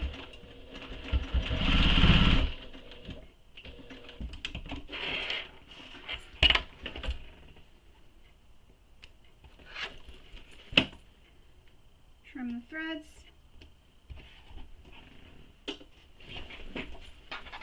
That's how it's looking so far. I just thought I saw a thread somewhere, but I didn't.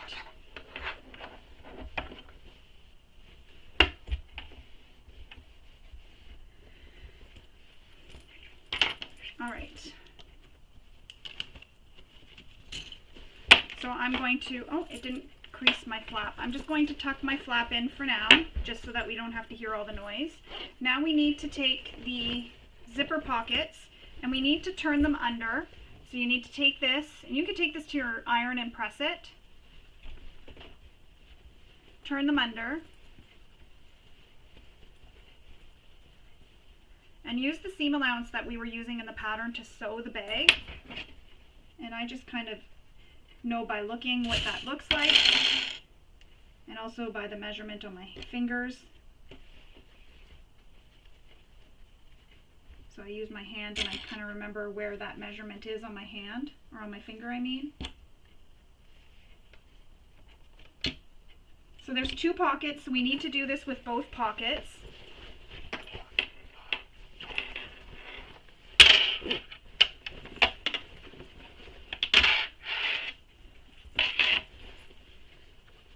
So turn it in. So you just push it into the wrong side, clip it in place, and then we're just going to sew this, oops, and you're using your machine to sew it, or you can stitch this by hand, whichever you prefer. I just sew it by machine because it is in a pocket and it's at the bottom of a pocket, and that's why I like this, having the seam here in the pocket rather than on my lining, because it's not seen as much as it would be on the exterior, on the lining. However, if you are hand stitching it, in the lining you wouldn't even see it anyways because you're hand stitching it and it's a slip stitch. So it'll look exactly like you're stitching from your machine. But I don't hand stitch because my hands give me issues, so I always machine stitch my openings closed. Only when I have to absolutely hand stitch do I. Tuck the pocket in, push those corners in as much as you can. And now I'm going to tuck my bag flap in.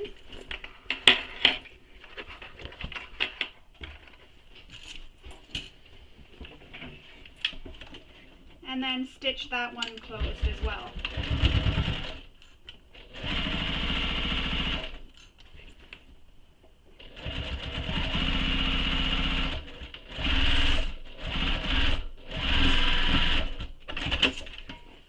Oops. Cut threads. Push that pocket in.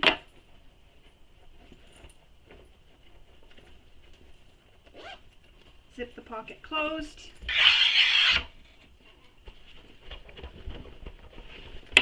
We can snap the flap closed for now, and we can set this to the side because now we're going to work on our straps. So for our straps, they are a double-sided strap. And what you need to do, mine's going to be a wee bit different just because of the simple fact that I'm using all quilting cotton. So mine's going to be a wee bit different because I can't leave any raw edges, again, due to the fact that I'm using quilting cotton. So I'm actually going to press my raw edges in to meet a line that I drew. So I drew a seam allowance, and I'm just going to press the raw edges in to meet that line I drew. However, if you're doing this following the instructions, you're going to take, you have two strips, one that's skinnier and one that's a bit wider. You're going to take your long edges, fold and press them all the way down the entire length of the strap in to meet the center, just like that. You'll repeat that on the other side, fold it in to meet the center, all the way down the strap. And you can use double-sided tape, or you can do as I mentioned before, which is use glue. So I'm going to go and press these all into the center, and then I'll come back and I'll show you what we do to finish the straps. Alright, so now we need to place the narrow strip on top of our wider strip. And again, mine's being done a little bit different because I am using quilting cotton. So if this is different than what's in the instructions, go ahead and follow the instructions, but it'll basically be the same method, just a couple of the steps are a little bit different, just because, like I said, I am using quilting cotton for both pieces, so I need to make sure that I have no raw edges. So I'm just putting double-sided tape down the whole length of the strap, and this is so that I can put them together, the two straps together.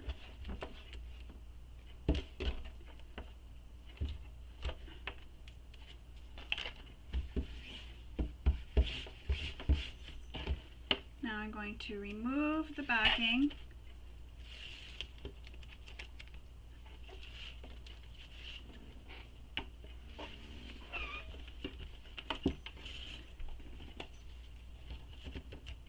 And I'm going to line up and also make sure that any of these frayed edges from the center here where I push the two centers in, I'm just going to put them so that they stick to the tape into the center here. So now I'm going to line up my edges, and I'm going to make sure it's an even amount on both sides of the strap. And this is going to be a little bit time consuming because we really want to make sure this is really perfect and nicely lined up.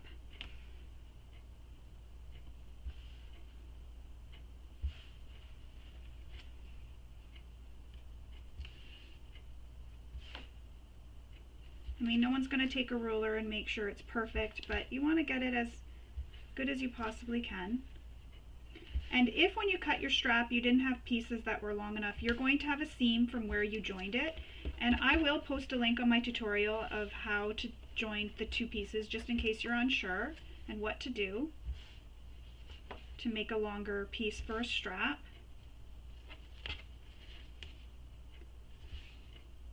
Now in her instructions you do have a piece that comes off longer, and I believe, I'll just take a look before I say, the narrow top strip, double-sided tape, the narrow top strip will hang off both ends of the wide base strip by 1 inch, and that's okay if yours does. That's how it's supposed to be. Mine won't, because as I said, I'm using quilting cotton, and she instructs what you need to do with that. And I think somewhere I didn't have mine lined up enough.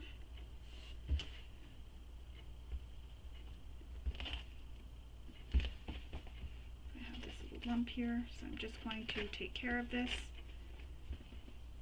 I might have to refold that end.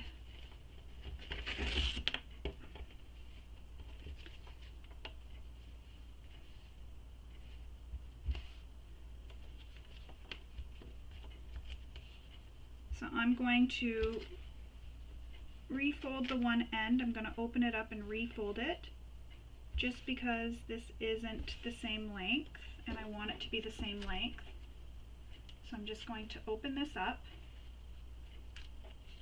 and I did use glue, so it's stuck pretty good.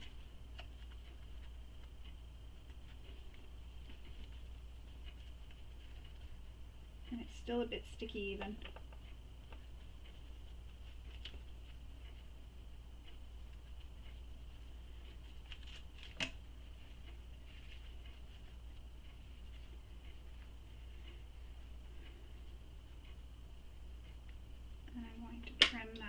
That's there. Lay it back down. Done. Now I'm going to top stitch all the edges all the way around.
And you can see there's one row of stitching.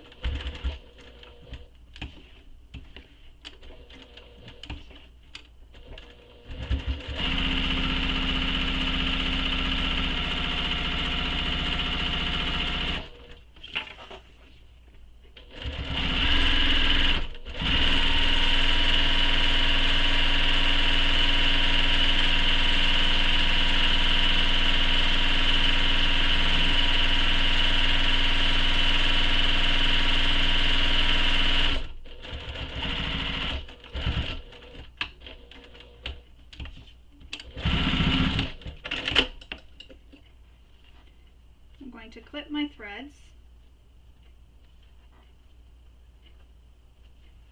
I got so much glue stuck to my fingers right now I can feel it. So there it is. That's how my strap looks so far. Now you need to decide which one you want to be out and which one you want to be in for how we're going to attach all our hardware, and I want this side to be out. I like that side. Now we need our swivel hooks and our slider, but first we'll start with our slider. So I know that I want this to be the top of my strap, so I'm going to slide it on my slider between my middle bar and the top bar here, and then go down over the middle bar. And I'm not going to sew this, I'm actually going to attach rivets, so I'm just going to clip this in place. Just like that, and then I'll attach a rivet after I'm done. Now I need to put my slider on, or not my slider, my swivel hook. So with my slider facing the table, bring my strap so that I know it's in the right way.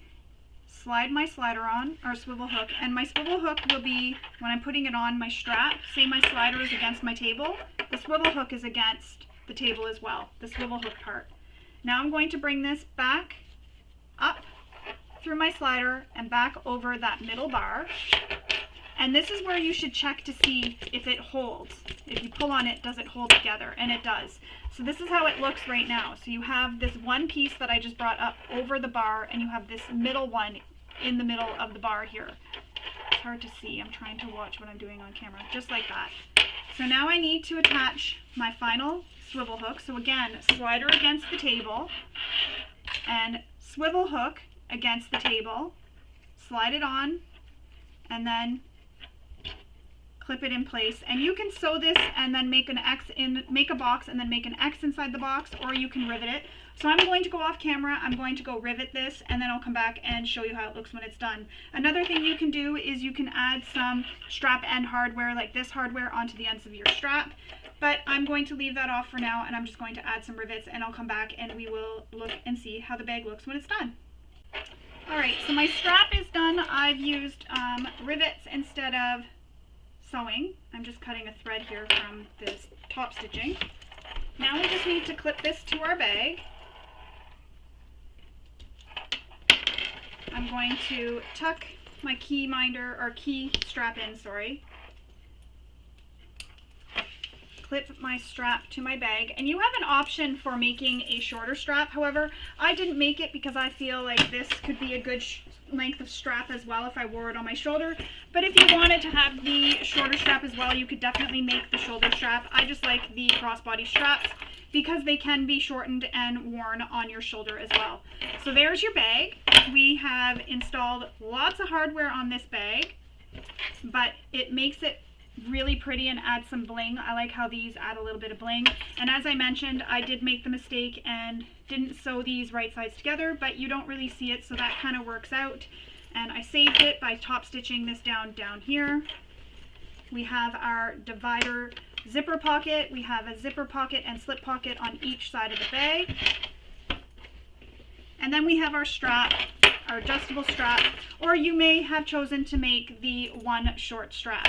So there's our bag. You're ready to take it out and show it off to the world. Be very proud. I really like this bag. I'm really happy with how it turned out. I love how it looks. I'm very excited to show this bag off. I may keep this one for myself, or I may gift it to somebody I know just so I can always see it. So I hope you enjoyed sewing along with me and maybe picked up a few tips and tricks along the way. I'm looking forward to seeing all your beautiful finished Sage Satchels posted on social media, and don't forget to post it in the Facebook group, and also use the hashtags that are given in the pattern when you're posting it on social media so we can all find your beautiful Sage Satchels that you made. Thank you for sewing along with me. I hope you all have a wonderful day. Bye.